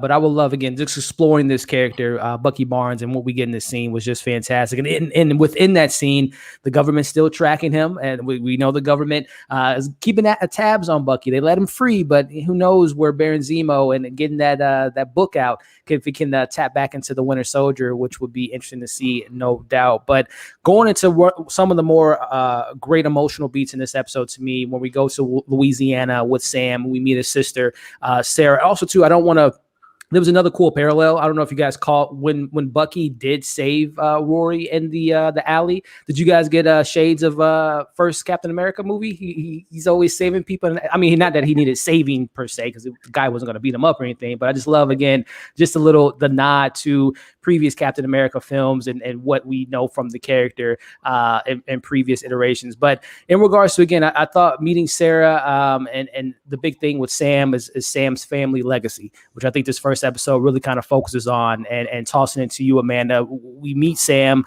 family, Sarah and his 2 nephews, the importance of family legacy, and we'll talk a little bit about tackling racism in the MCU. But just your take on him going back home and his roots. And the Shield doesn't have legacy attached to him, but this family does, and his family's boat and his house and all that stuff that we get in this scene here. I think it's so important to show his backstory with his sister. I thought they had a great dynamic together. It was really nice to see them together and the banter, and then actually getting into the family issues and financial issues and getting that side of Sam. And then also we have like Uncle Sam, which was like so freaking cute, and I loved it so much where they ran up to him and everything. Yeah. It was great. And Uncle Sam, yeah. Oh my god! I just thought, wow, look what I did. Great. That's good.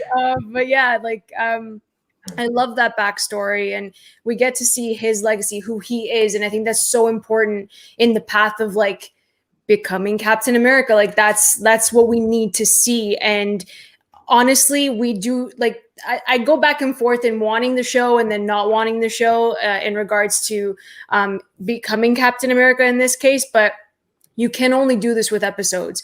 So we really just saw like a big chunk of who he was already in the first episode like that. So it's really important to his character development and his story. And I'm really excited to see more of Sarah and Sam's entire family dynamic.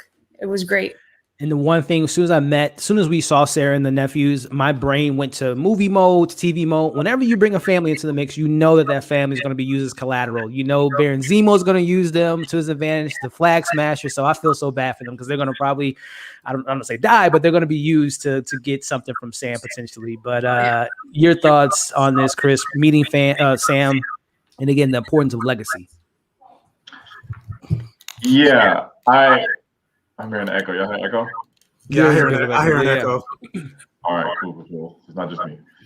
I'm just gonna talk through it. No, I thought it was cool to see his family, see these kids, how they grew through the blip and all that kind of stuff. Here's my little complaint. This is my nitpicky. Let's hear it. These are New Orleans people. This girl his sister sounded like she was straight out of New York and not New Orleans. And I was like, wait a minute, if that's like a very distinct accent. To really, if you sound like you really like you got to sound like Lil Wayne for real. Expect Lil Wayne, like Baby, like all the hot boys. Like I was like, wait, this don't sound right. I looked the actress up. Of course, she's from Brooklyn, New York.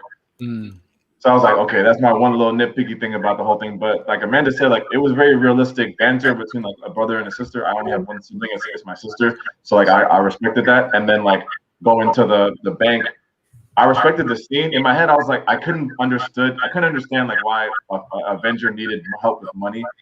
And maybe they'll explain that, but I still from the outside like understand like there's no like I can't think of a way that you would have trouble like fixing this boat. Like that's like a Happy Meal for Tony Stark. So there has to be someone that can help them to get through this. So maybe they'll explain that, but in my head I was like, this makes no sense why this guy would need the help. But I respect that they're actually, if they want to take that angle, like, okay, even if you're a fucking Avenger, you're still black and still in America, and they will still fuck you. So like, if that's where we're going, cool, no problem, we'll see. But I always thought about like Armageddon, the movie with space, and like these guys got to take all those requests, like they don't want to pay taxes and all this kind of shit. I thought about that, like they just saved the world one time. These are the Avengers. So I was like, man, they gotta hook my man up. Well, they meant Tony Stark hasn't been paying that. Like, yeah, that's what I was being an Avengers is a hobby. Hey, Tony Stark, I love him, man, but he has some questionable things. In the comics, when you're an Avenger, you're on the payroll, but in the movies, he said, "Nah, they're not. I didn't make no money." Yeah, I mean, in the Avengers compound, they don't have a place to live. That's completely blown to smithereens by Thanos. But your take on, and before because we'll definitely dive into that bank scene a little bit more, but your thoughts on just meeting Sarah, Michael, and the family. The idea again, this is important to him because this is his family legacy. Again, compared to the Shield, this has no attachments to my roots at all. But just your take on meeting Sarah and what we can maybe expect from his family dynamic in this show. Well, yeah, Chris, it's funny that you mentioned that because I didn't fully dial it into the New Orleans accent, but I was like, why she sound like I didn't really. I was like, why she sound like that? But I was like, nah, relax. Like you got to behave it. Like I didn't hear none of that little twang. Like. I was like, nah. Maybe she was gone from New Orleans for some time, and you know how Wanda lost her. Maybe she went to NYU or something. Yeah, Wanda lost her accent and comes back every now and then, so it was gone for a little bit. I'm sure if she went to NYU, she would be talking like she's from Brooklyn. Yeah. But I love seeing giving more of a story and a background and to Sam because like we didn't really get any learning about his life. So the fact that he has a sister, two nephews, like I love that. And I love the banter between, like they felt very brother sisterly, like especially when she punched him and he's like, don't punch me again. Like I just like that reaction or even like the way they interact. I'm just like, yes, this like feels so black.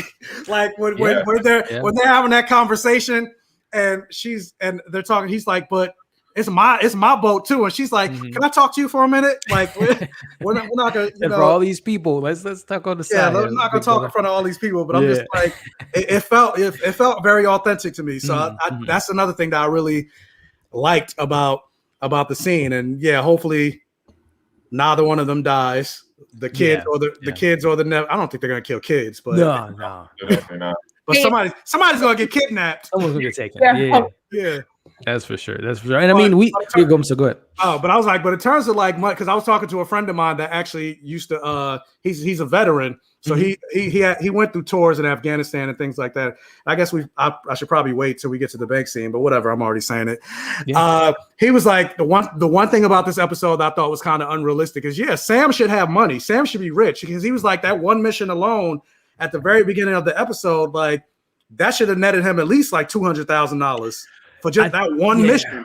Yeah. And I think he even says it in that, and again, we'll get into it, but he even says, I have contracts coming in, I want to put that, use that as collateral. So I think there is money to be had. I don't know if there's a stalling process. Again, like Chris said, maybe they'll literally explore freezing the money because of, racial undertones within the show. But again, I think there is, I hope the show explains where the money at. But Bucky being broke, I get it. But Sam, Sam shouldn't be. He should have money. Yeah, you would think. I mean, that's a good government job.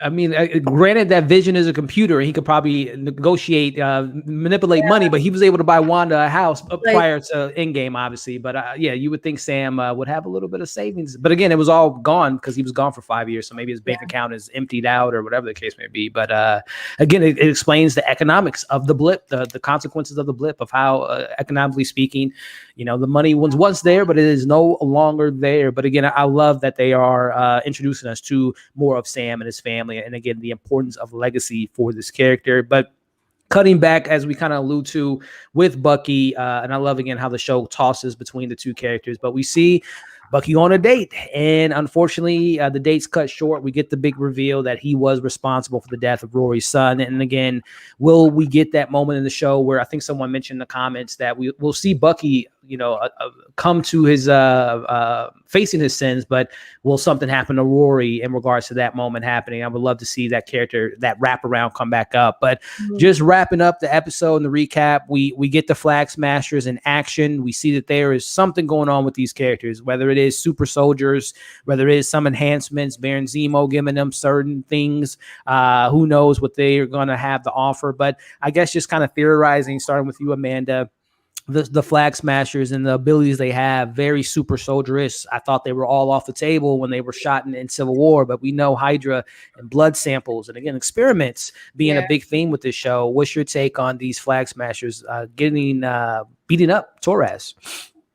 Yeah, I was kind of like taken aback by how strong they were, especially that that larger man that like beat him to a complete pulp. It was really bad.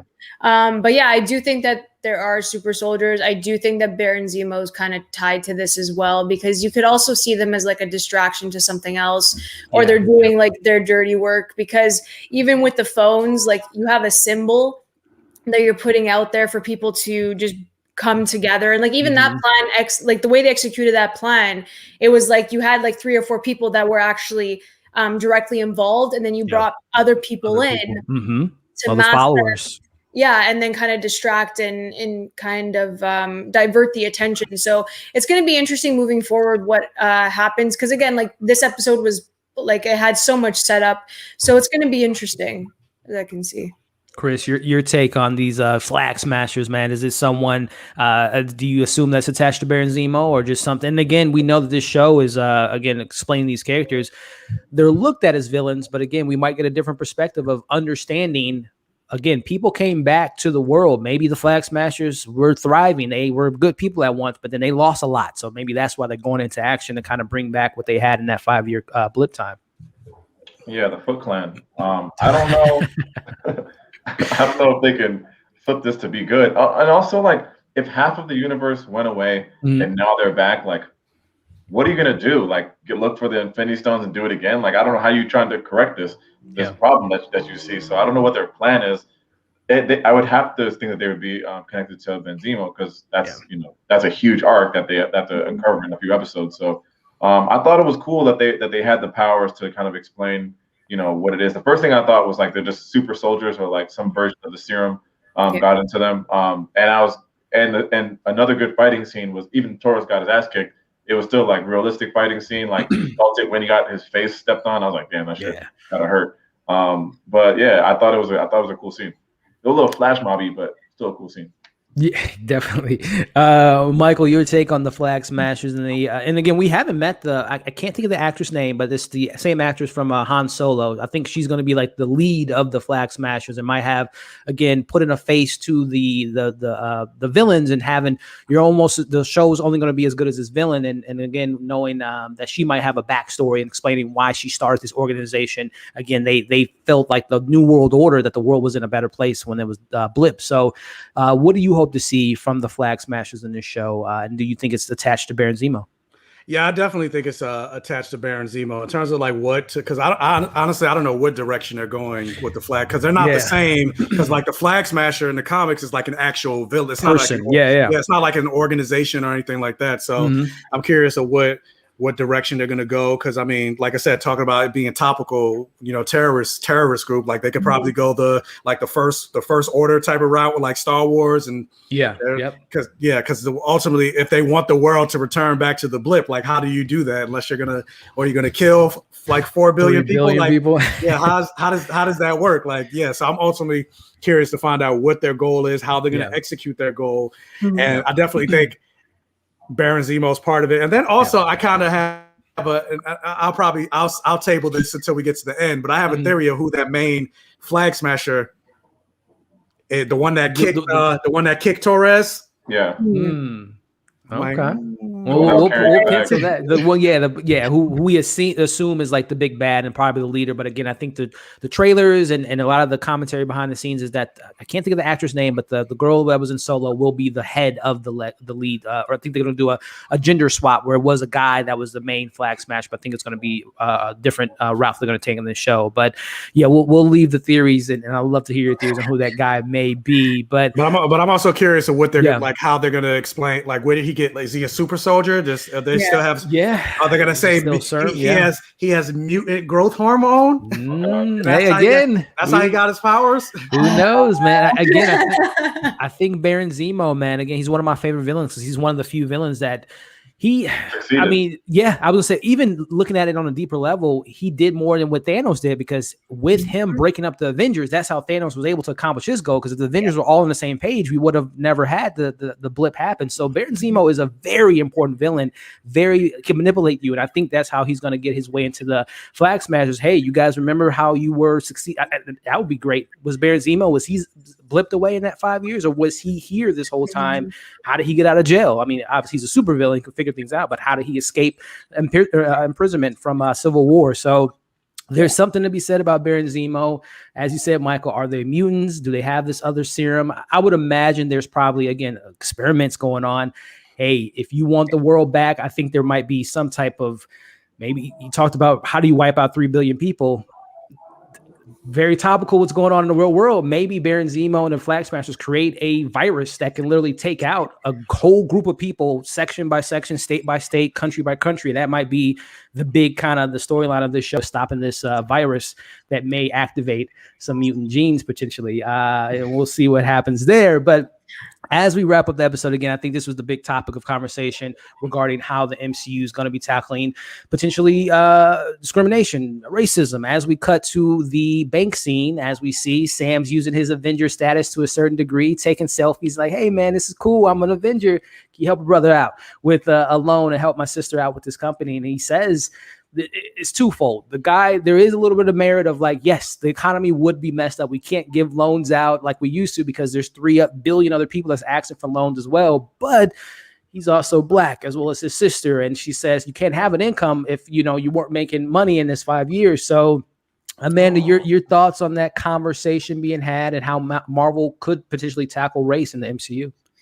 That whole conversation was just like, I was watching it. And then at first, like, he's engaging with Sam. He's like, oh, do I know you? Like, he's becoming very familiar with him. Mm-hmm. And then it flips completely when you're trying to discuss like the financial issues, and he's trying to avoid the conversation. And I just, it was, I couldn't like really watch it. I was just like cringing at majority of it. I was like, why would you say this? Like, you denied it. You denied the bank loan, and then you're like, oh, can we take a selfie? And it's like, why would you even like attempt to say that? So the whole thing financially is just, I understand the economic status as well. I get that twofold, but they do dive into it, and like you have to address these issues. And I think that they're going to do more of that in the episodes moving forward. And tossing it to you, Chris, and this is a conversation I saw on different discourse. And again, I love what shows have this type of conversation. And we talked about it a little bit earlier in the show. Do we, Marvel handling racism with a Black character, and again, the conversation being had is whenever there's a Black character or superhero involved, we got to go to race. We got to play the race card versus it being just a storyline, right? Is there some issues you have with that? Or again, going back to what we talked about up front, this is a conversation that needs to be had sometimes, especially with the biggest property in the world, Marvel. can we have this conversation without it just kind of playing that card of just like, of course they're black. We're going to talk about racism. We're going to talk about discrimination. Your take on that conversation, man? Yeah, I mostly don't care if you bring out the race card, because it is what it is. You gotta have to hear that until shit is equal. So get used to it. I don't know if we've seen the whole game yet as far as the card. I want to see where it plays out as far as like how Disney's playing this. But like I gave my points. I didn't expect him to need a loan, or maybe if they just would have took the whole angle of like the sister says no, I don't want your help. I want this on my own. Yeah. Then he had to say, okay, no problem. I'll back off, and then maybe he tries to do some things on the back end. But to see a fucking Avenger sitting in your this is New Orleans. Like, you don't see anyone. Like, this is an Avenger here. Like, who are you giving loans to in New Orleans? Like, what are you, no disrespect to the people of New Orleans, but where else is the money going? Like, this is not Wall Street. Like, look around. Yeah. Like, this is an Avenger you got a chance to help keep boosting the economy. I don't understand it, but maybe I'm not supposed to yet. To the point about the race card, we playing it until we done with the game. So we'll see where it goes. Same question for you, Michael. Again, and some great Discord online about that. Again, just the, a black character. Of course, they're going to tackle that subject matter, which I have my opinion about it, which we'll get to here in a bit. But just your take on that, but as well as just your take on the bank scene, your perception of the guy not giving them loan. Again, we can dive deeper into Tony Stark, man. Where's the money at? Why are you having to get a loan? He didn't lead on no pension plan or nothing man. What's going on? But your take on that. Pepper Potts is still around. She can't call her. Well, his daughter probably got her daughter's probably sitting on a nice penny. Morgan Stark. Yeah. Let me get $500,000. That's like a drop in the bucket for the Stark Foundation.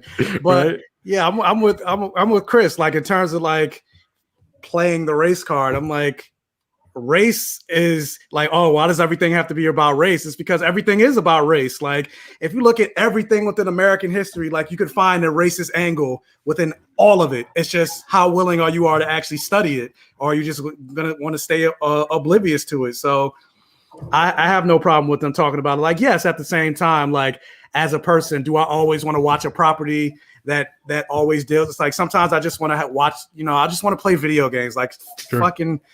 But at the same time, like, you're basing this in the real world, so you have to have real world conversations. So I have no problem with them dealing with. But at the same time, I feel like this is because they kind of didn't like, oh, you're not getting the loan because you're black. Like, I still feel like this is Marvel's way, because for the most part, outside of Black Panther, they didn't really touch on like the race aspect. So I kind of feel like, you know how when people go to the pool, instead of going fully in the pool, they just stick their feet in the pool. I kind of feel like this is Marvel's way of just like talking about it without really talking about it. Yeah. It's just like, oh, you're a hero. Of course, we would totally give you a loan, but it's the new rules. So it's like they're touching on it, but not really touching on it. But like, I know what y'all are saying. we know what y'all are saying. So I mean, I appreciate that they're going that route, but I still, like Chris, I was like, y'all, who are you giving these loans to? Like, more than likely, it's probably they're propping up the businesses, but like the small everyday people, they don't give a fuck about, because that's real. That's real. Like, even think about real life. We're giving businesses stimulus package, the airlines and things like that. But when it comes to everyday people, we'll send you a one-time check here and there. But every other country is getting like monthly checks, but America's trash. But no American slander on this pod. Pro America, right? Facts. We can't even have universal health care. But yeah, so I appreciate that they're tackling on it. So I like the scene. It's fantastic, man. This is what got me excited about this show, and I think they will go down this route and kind of tackle the dive into the race and dive into that, because it is true to be said in the real world. Again, we talked about it in the beginning of the show. This show is one of the fewest properties. This might be the most important thing that Marvel has made, up besides Black Panther, and even with Captain Marvel being the first lead woman in the MCU. But this might be the continuation of the importance of Macaulay Khan, as far as Miss Marvel and everything that they're going to be giving us in this next the Eternals, having this diverse cast. They're going a different route and telling different stories. So I hope that they really kind of tackle that and dive into a little bit more regarding dive into Sam being Black Captain America, and do the government want a Black man as their Captain America, which we'll talk about that ending scene there. But again, the conversation is starting here, and I hope it continues within this show. But as we wrap up the episode, we see Sam, again, the parallel between the importance of the legacy of his family, the importance of the shield. We see that shield gets given to someone else. We see breaking news as Sam sees on the screen that the shield has now been given to someone else. The world needs a new Captain America, and this new Captain America is a U.S. agent, and we have him in the mix. And I know a lot of people have been clowning the look of the character Wyatt Russell. There's been memes about him looking like the guy from Up, and so many different great, hilarious things out there. But Amanda, your take on, and also too, I do want to, I don't know if it was just me and my mind went to this, but when Sam looked at that, and his face reminded me so much, as we kind of relate to, Anthony Mackie in 2021. Then we go to Papa Doc, Clarence getting served by, getting served by Eminem. That face there that he had took me back to that moment when he got served by Eminem. But the range is incredible there. But Amanda, toss it to you. We got this new Captain America. The government has assigned a new Captain America, a new shield, a new face of America in U.S. Agent. What do you expect from this character, and what are your thoughts on this moment? I already hate him. Literally, when he winked at the camera, I'm like, who are you? Who are you winking at the camera and a Captain America? Like, no, sir, you're not doing that. I got so heated. And like, the thing is, like, we saw this in the trailer, but then watching the actual scene, like, I got pissed. I'm like, what do you mean? Like, it just executed so well. Yeah. But then, like, looking at Mackie's performance in the last half, like those moments there when he was just looking, and it's like, there's so many things that could be running through his mind, and then seeing that there's a new face for Captain America after, like, he just gave the shield to the museum. It's like they already had this in mind. Yeah. And they were hoping that he would give it up. And it's just, I know that the entire series is going to be about him trying to get it back. And it's going to be a struggle of, like, what Captain America means as an icon, as a status, and then what the symbol of the shield means and how that applies to Sam Wilson. And it's going to be a play on, like, identity as Sam Wilson first, and then identity as Captain America. So I think that it's going to really flourish in a way that he's going to have such a big part in this, like, in this series. And I'm just really excited for Anthony Mackie just to take on those moments, like those big moments. I think he's really going to shine, and I'm really excited for him. I'm excited as well, and I think learning more about this U.S. agent and his backstory, which I believe we're going to probably get that in this show. But Chris, man, your take on, as people are mentioning, it's the chin for me. It's the it's the face, it's the lips, it's the whole thing. Your take on this new Captain America, and again, Sam even says it in his episode. There were 70 years that there was no Captain America, but now, the world needs a new Captain America after this blip, and they choose who they want their Captain America to be, and it ain't Sam. First of all, they would never even make him look that corny. They gave him the weakest suit like that. They're just trolling the whole country with this nonsense. Like, even Captain America stopped dressing like that, like at the end, like in fucking Avengers and all that. Second thing, I want to touch on Mike's point earlier. I said he would never give the shield to the government, to a museum. If you go to a museum, you go to see the fucking whatever, all these paintings, it's like, this was donated from the house of Chris Tait, da-da-da-da. They can't just fucking give my painting to the next fucking museum. That's my shit. Like, you can't do that. So we'll see how Sam handles it. Hopefully he got the receipt on that shit. But the dude looks like a cheese ball. Is obviously done to make all of us intentionally. Yeah. But that's still my man from 22 Jump Street. So I got man. And Overlord, Wyatt Russell's a pretty awesome actor, man, and comes from Kurt Russell. I mean, come on, what's the legacy there?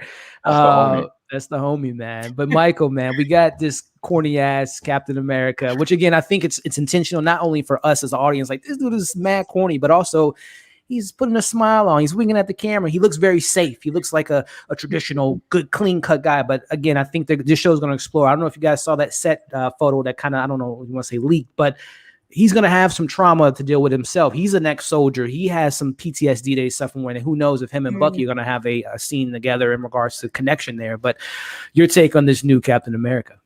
Yeah, Johnny Walker, like the alcohol. I part of, and granted, I know we're supposed to hate this guy, but I'm just like, come on, like they couldn't give him a better out, looking like got a Party City version of the Captain America. When you order it from Wish. Yeah. When you order it from Wish, and when it could they couldn't give him like a helmet that fit, like it looks like it's like drooping. It's loose. Like, you gonna debut my man looking like this? Like, come on now, like. He didn't look in the mirror, but I think that on Marvel's part that was intentional. But I'm talking about in the sense of the world. Yeah, like they couldn't give my man a better suit. But in terms of like him showing up, I hate it. Like I feel like every Marvel fan that was watching that just was like collective, like WandaVision. They wanted us to grieve and cry with Wanda, but in this moment, they just wanted us to be pissed off. Yes.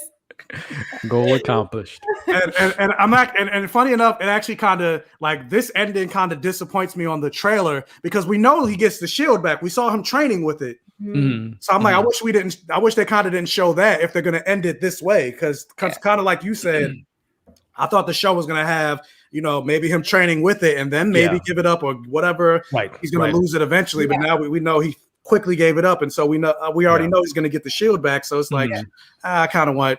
Granted, we don't know how, but kind of made me go, you kind of showed me a little too much with the trailer. But I'm also curious if they're going to go, because in the comics, he has powers. So which also kind of makes me wonder, because this is going back to my theory. I think that guy that attacked Joaquin is him. U.S. agent.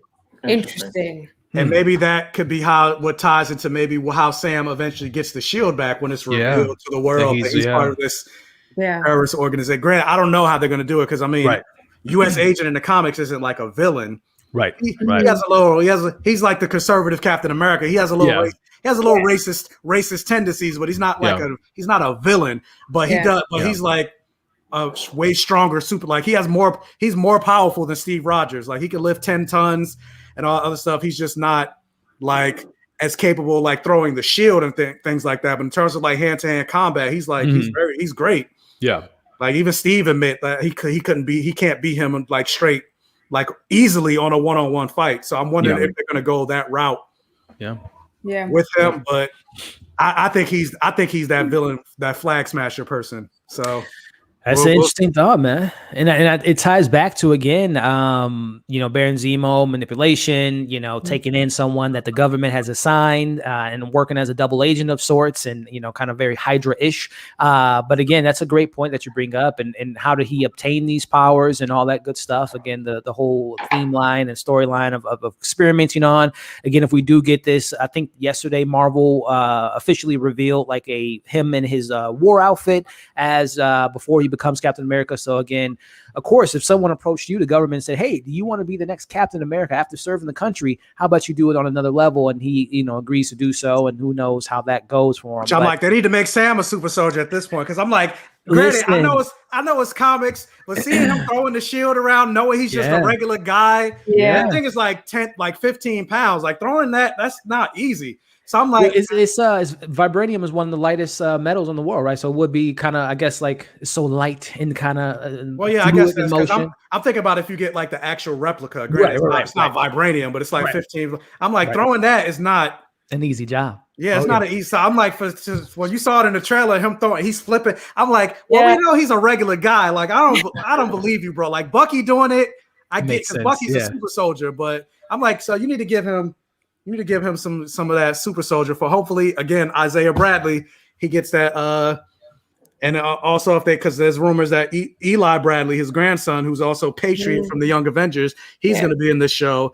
So hopefully one of them injects him with some super soldier powers. So I like where your head's at, man. Maybe that's something Sam tackles in this show. Do I want to get those extra enhancements? I can't take on the flag smash. I need some extra help. And him struggling with that, him being an actual man, the Batman of sorts, him going against these superpower people and him struggling with that. But that'll be something to be interesting to kind of dive into, which, speaking of diving into, just wrapping it up, theories, predictions, overall thoughts. We didn't get Baron Zemo. in this episode. I assume that he is the big bad in this show, and it's not just the Flag Smashers. He's going to play a pivotal role, but we didn't see him. We didn't see Bucky and Sam together on the screen together. But starting with you, Amanda, just overall thoughts of this first episode, this pilot, and then again, just kind of thoughts on not just next week's, but what do you hope to see by the end of that 6th episode? Yeah, I loved it. I love this episode so much. And again, like I think what I'm most excited for is Sam and Bucky to become really good friends. And then obviously that Sam will take the shield at the end of this. Maybe it's not going to be at the end of this because they did announce that there would be a season 2. So I don't know if like they're gonna. I don't know. Yeah, unless it's like rumored, I'm not 100% sure, but they did say that there would be a season 2. Yeah, and like that was the first show that they actually said that would get a season 2, and we would have assumed that maybe it would have been WandaVision early on, because of how well it hit. But they did say Falcon and the Winter Soldier would get a season 2. So I don't know how or if Sam will take the shield at the end of this, but I love Michael's theories. I'm totally with it. I think it makes sense, and I hope we get Baron Zemo in soon because that conversation that we saw in the trailer with Sam and Bucky, and then him, it was really interesting. So I don't have any like theories. I'm just very excited to see what happens, and it should have been 8 episodes or 10 episodes, and I'm bitter. So I say a good 15 to Zemo, the blip, and hopefully the Captain America stuff. The Isaiah Brad, 15 episodes. Yeah. I would sure. I think it's intentional, the 6 episodes. I think this won't be just a perfect bow to a story. I think it will be a through line, a continuation from another show. From again, Secret Invasions comes to mind, and continuation there. And who knows, Black Widow. There was a reason why she was the first film to come out of the gate. I think that certain storyline of General Ross and again more experimentations and the Black Widow program was something to tie into. But Chris, man, again, just your overall take on this first episode, and if it got you on board with Mr. Mackie as a leading man, as Falcon taking on the shield, and of course, if you have any theories or predictions for the weeks ahead. Let me think. He didn't do anything whack. He didn't do anything Anthony Wacky. So I thought no longer Clarence in your book. Is he still Clarence to you, man? No, he's not Clarence. It's a great episode, and it's like we sat through episode 1 of WandaVision, like pretending that shit meant anything. And this is way, way, way better. Like I said, at the end of WandaVision, that arc was crazy. Super, super respect to Marvel. It'll probably still end up personally out there. It'll probably be the best one still. But this is a great episode for fans like that, just to give us something, and then especially thinking like this would have been the first one. Like it's very well done for Marvel. Like so I think it's really good. Predictions? No, I don't have any predictions. I'm not playing that game anymore. But the one thing that I thought that I questioned was that why isn't Sam more skeptical of the government? Like he mentioned in that same scene when he's like working on the Eagle, every time I get it back, the shit's not working right, and I'm like, hello, they're trying to kill you, bro. Like then he's like give the I know the government whatever give him the shield. No one wants to like push him to like really take this mantle, and it's like for a black man to not be skeptical of the government. Like, I mean, you're a soldier, so like I guess you're supposed to be loyal to your country, but like I want to see more of like the wheels turning of like, hey man, like you don't see what's happening here, they might be trying to take you out. But we'll see where it goes. It's a great first episode. I like the 6 episodes, short and sweet. I like having more time per episode than WandaVision, because at the end of WandaVision I felt like I just was watching for 10 minutes.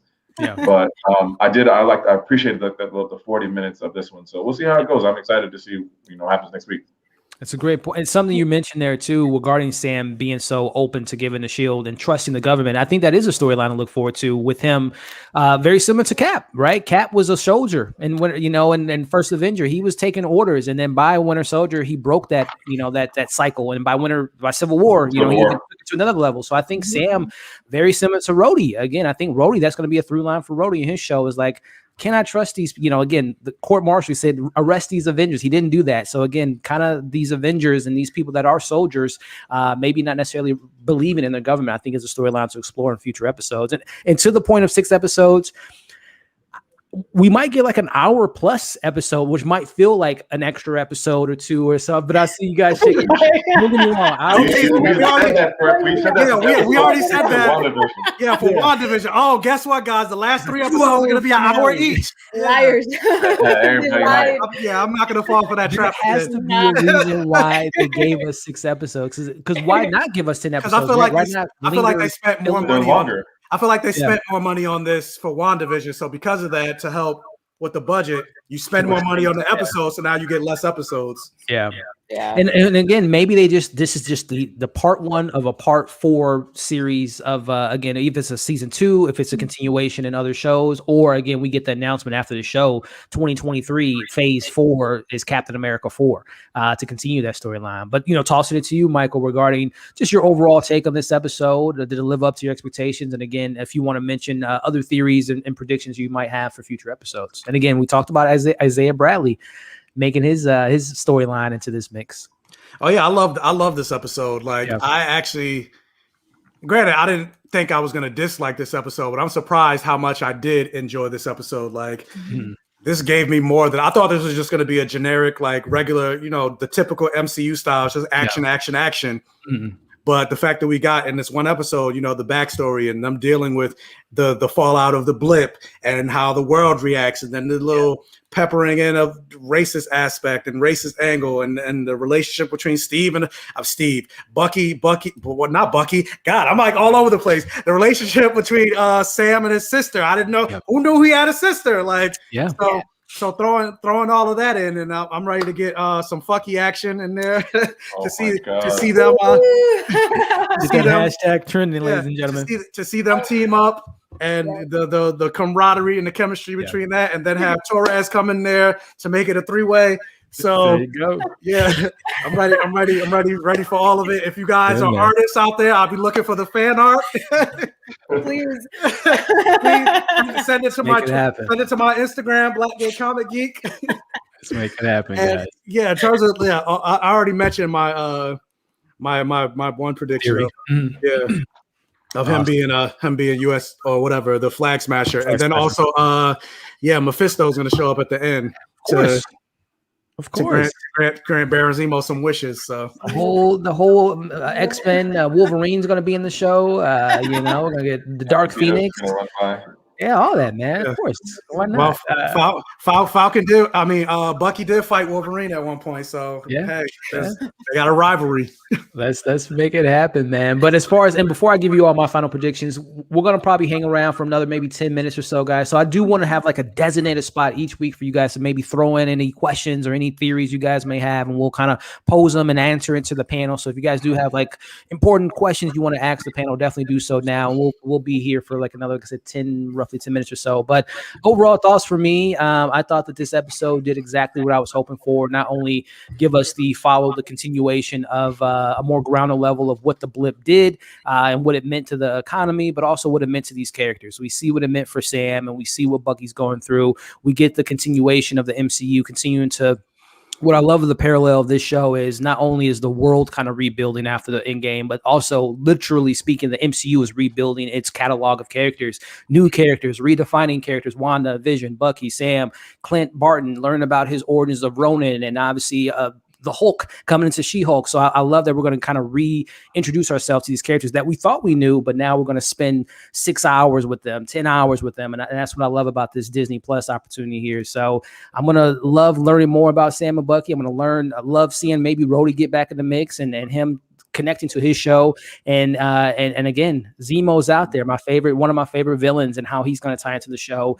And Sharon Carter, it's really interesting to see the love that she had for Steve, and kind of the do I not, he's in love with my aunt, and how does that go, and what she's been up to. Is she a fugitive? She did help in Civil War. So is she pardoned? Is she on the run? Who has she been hanging out underground with in regards to secret invasions and whatnot? But I'm really excited. And speaking of secret invasions, there could be some scrolls out there that could be into the mix. So it gets me excited. Again, 6 episodes does sound a bit short, but hopefully they're going to pack in enough information and it doesn't feel rushed, and we have a satisfying conclusion. but also continuing the conversation in future episodes and shows. So this to me was a quintessential pilot episode. This is what pilot episodes are supposed to do. This sets the tone. This sets the characters in place. This gives you a little bit of the story, leaving you with some mystery with the Flag Smashers.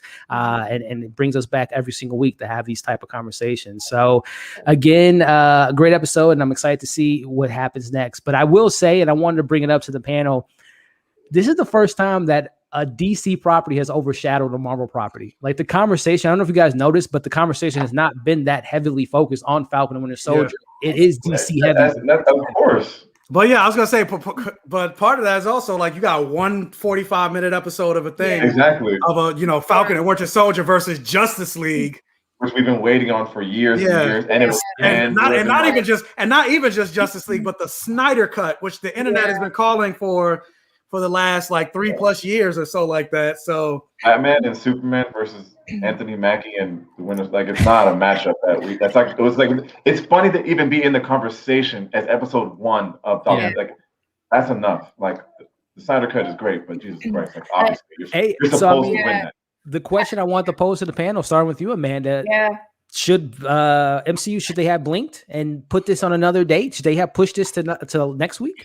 See, here's the issue, because Marvel had the date first. Right. So then we had no idea when the Snyder Cut was going to be released. So I think they did it on purpose, to be perfectly honest, that they put it the day before. You know what I mean? I think Warner Brothers kind of did it that like just to one final like twist of the knife, I think.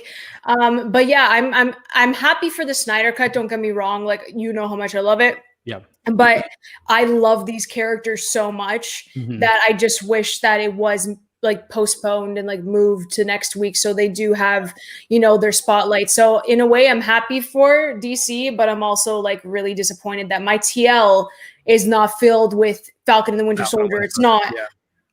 Because like when WandaVision came out, it was like everywhere. It was a disaster on the timeline on Twitter, and now it's just like you see random tweets, and I'm like promoting it myself.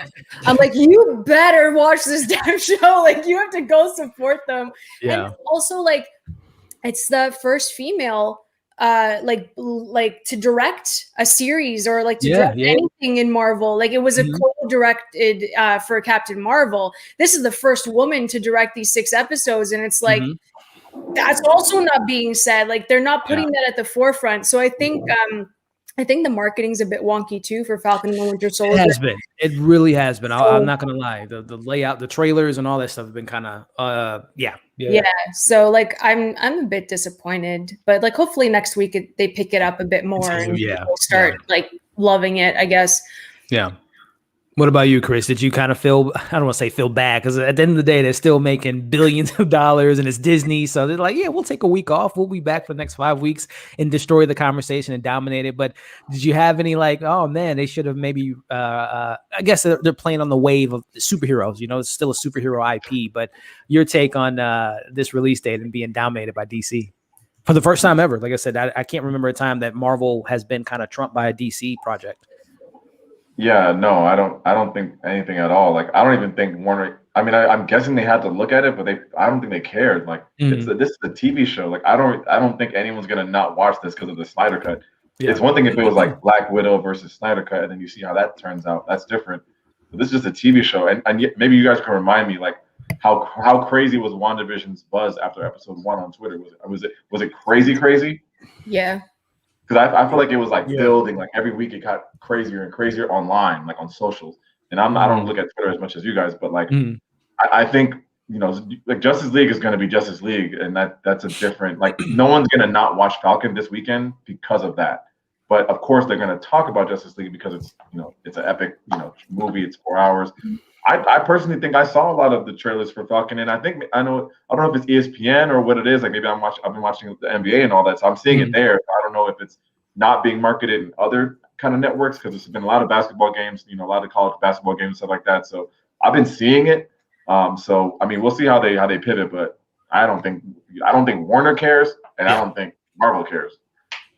What about you, Michael? Did you have any interesting? Because I always thought, honestly, when Snyder Well, I thought this film was going to come out next week during the 5-year anniversary of, or the 6-year anniversary of BVS. Came out March 25th of 2016, I believe. I thought that's when it was going to actually come out, but no, it came out a week earlier. And again, I think too, they're Godzilla versus Kong. They I was going to say, isn't that next up. week? Yeah, is that the 31st? I believe is when that comes out. So there's probably a little bit of that being said. But were you surprised that there wasn't any? They're both standing tall. Like, you know what? Come out with your IP, and we'll come out with ours. And like I said, seems like DC's winning this conversation at least this weekend. Yeah, I feel like what Chris said, they don't really care that much because one's a movie and one's a TV show. And then on top of that, like I think the beauty of the situation that we're in right now when it comes to streaming, there's not really that much competition. Yeah. When granted one's a TV show, but if like say Falcon and Winter Soldier was a movie, I still think they would release them at the same time because you don't have to worry about people that don't go to the movies all the time and will choose the one movie that they would go see and then will not go see another one. Like you could watch Falcon and the Winter Soldier and the Justice League in the same day and not really spend any money on it. So it's a long day. I don't. Yeah, it's definitely a long day. But what else? Most of us are just sitting at home anyway. Yeah, doing nothing. So I don't necessarily think it. They have a problem with that. Plus, Marvel has the luxury, like the Snyder Cut is here, and then it's going to fizzle away. But we're going to be with Falcon and Winter Soldier for the next 6 weeks, so they have the luxury of that. But then at the same time, I'm like, because other stuff is coming out with it. So that's the thing that WandaVision has over Falcon and Winter Soldier. Like nothing was out. Nothing was out when WandaVision was out. But like now we're getting into things like Godzilla versus Kong is coming out during that 6 weeks. I think Mortal Kombat will be coming out during that 6 weeks. Invincible comes out next week, which a lot of people are looking forward to. So, but at the same time, it's still the MCU. So it's gonna get the buzz regardless, unless it's trash. Right. Which even then, I feel like it'll get buzz because everybody's like, "This is trash." It's so trash. It's true. It works for both sides, right? And to be honest with you too, I don't think that the Falcon, Zack Snyder's Justice League, I don't think it's just going to be this weekend. I think that this weekend is going to actually make it propel to more headlines of, again, we're snoring the Snyderverse will be a conversation for the next several weeks, if not months, of Zack Snyder talking about, a lot of people are going to be tweeting that, but I don't think it's going to happen. It won't, but mostly because obviously you can say, well, we didn't think the Snyder Cut was going to happen, but you have to look into Justice League 2. Ray Fisher said he's not coming back. Like, so long as Walter Hamada works at DC, he said he's not coming. And I highly doubt they're going to get rid of Walter. Like, he's like the Kevin Feige for DC. So they're not going to get rid of him. So if they end up doing a Justice League 2, he would have to completely change what we saw in the first Justice League with Cyborg. They don't even have unless they recast. Yeah. They don't even have Superman anymore. Yeah, which is... Look, tomorrow's conversation, if you guys do not know, we will be doing a live stream about Snyder and Justice League and DC tomorrow at 7 p.m., which I can't wait to dive into. And Amanda will be joining us there as amongst some other panelists. So we'll definitely be diving into that. But look, ladies and gentlemen, it's been a great conversation. Again, if you guys do have any final questions, just let us know. But if not, we're going to call it a day, call it a stream. Want to have my guests and my co-hosts be able to enjoy their Saturdays. But with that being kind of said, again, Amanda, Chris, Michael, man, I'm so thankful for you to be our first guest on this Falcon and Winter Soldier. And believe me, man, I will be reaching out to you again for further conversations amongst this show, other DC shows, Marvel shows, and other projects, man, because I'm such a big fan of your content. But Amanda, if you want to take us out in regards to starting the promotions train in regards to plugs, where people can find you and all the next content we can expect from your channels. Yeah. Well, I love this discussion every single week. And by, the next 5 episodes, that finale, Chris is going to have a Falcon poster in his room. It's going to happen. It's going to happen. Like, I already know. And he's going to praise him, and it's going to be the greatest day ever. But yeah, I love hearing Michael's theories and just everything about, the comic side of it. I love that. It was a great discussion, as always, guys, and I'm excited for the rest of it. But you guys can always find me at AMX NDA Reviews on Twitter, Instagram, and Letterboxd. You can find me over on YouTube at Candid Cinema. You can check out my website, candidxcinema.com. And I will be doing a ranking of my favorite DCU films very soon. So I'm excited. Can't wait to see that list. And again, of course, all your coverage with leading up to the Oscars as well. I know you're in a big awards person, and we had some great conversations this past week about those nominations. But to my other co-hosts who will be back next week as well, Chris, man, if you want to let the people know where they can find you and the next awesome content you have on your channel coming up, man. Yeah, for sure. You can definitely find me at my house without any Anthony Mackie posters. The sad thing is he's actually on my wall. He's actually on my wall because I got the last shawarma photo from Infinity War Endgame. Nice. So, I'm gonna put a smiley face sticker on his face.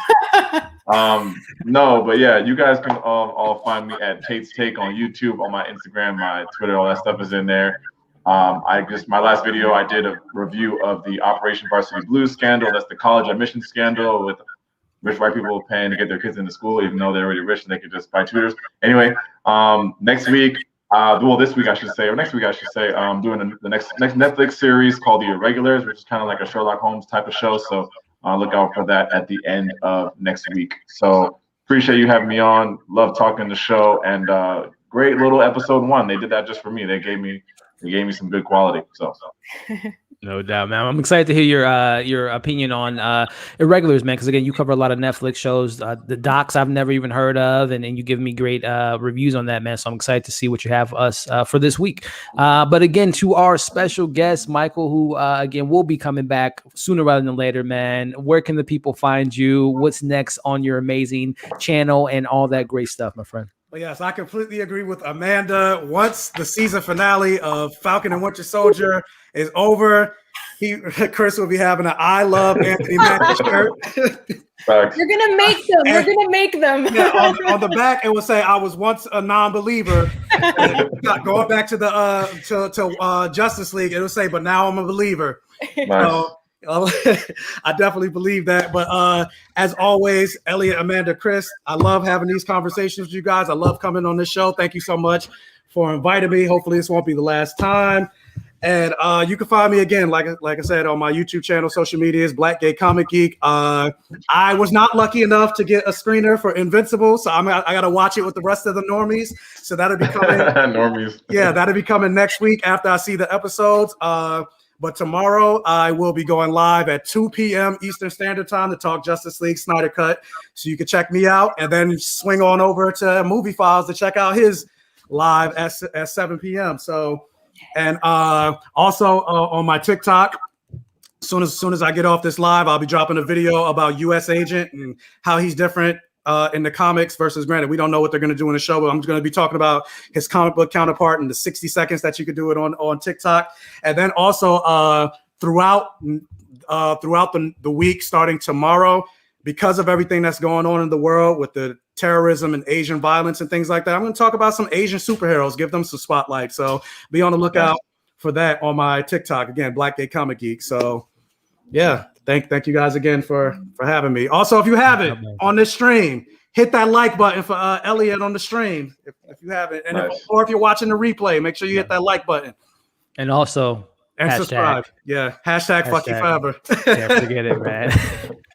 It's a follow-up what Michael was saying, guys, too, with the incredible, just unbelievable terrorism and just hate crime that went down this past week. This is why we do stuff like this, to come together to have great conversations about DC stuff, Marvel stuff, but at the same time, just loving one another, respecting one another, looking out for one another. So if you guys can learn one thing from this stream, is just, be nice to one another, be kind to one another, and stop the hate. Come on, let's come together as a people. So again, Amanda, Chris, Michael, it's always a pleasure to talk to you all about MCU stuff, and we got a good show to look forward to in the weeks ahead. So again, follow their content, subscribe to their channels, follow them on all their social media accounts. Like Michael said, give the video a thumbs up, share it, subscribe to all of our content. We'll see you guys tomorrow talking about some DC stuff, but then of course we'll see you next Saturday talking more Falcon and Winter Soldier. You all be safe, have a great weekend, and we'll see you all on the next video. Lords.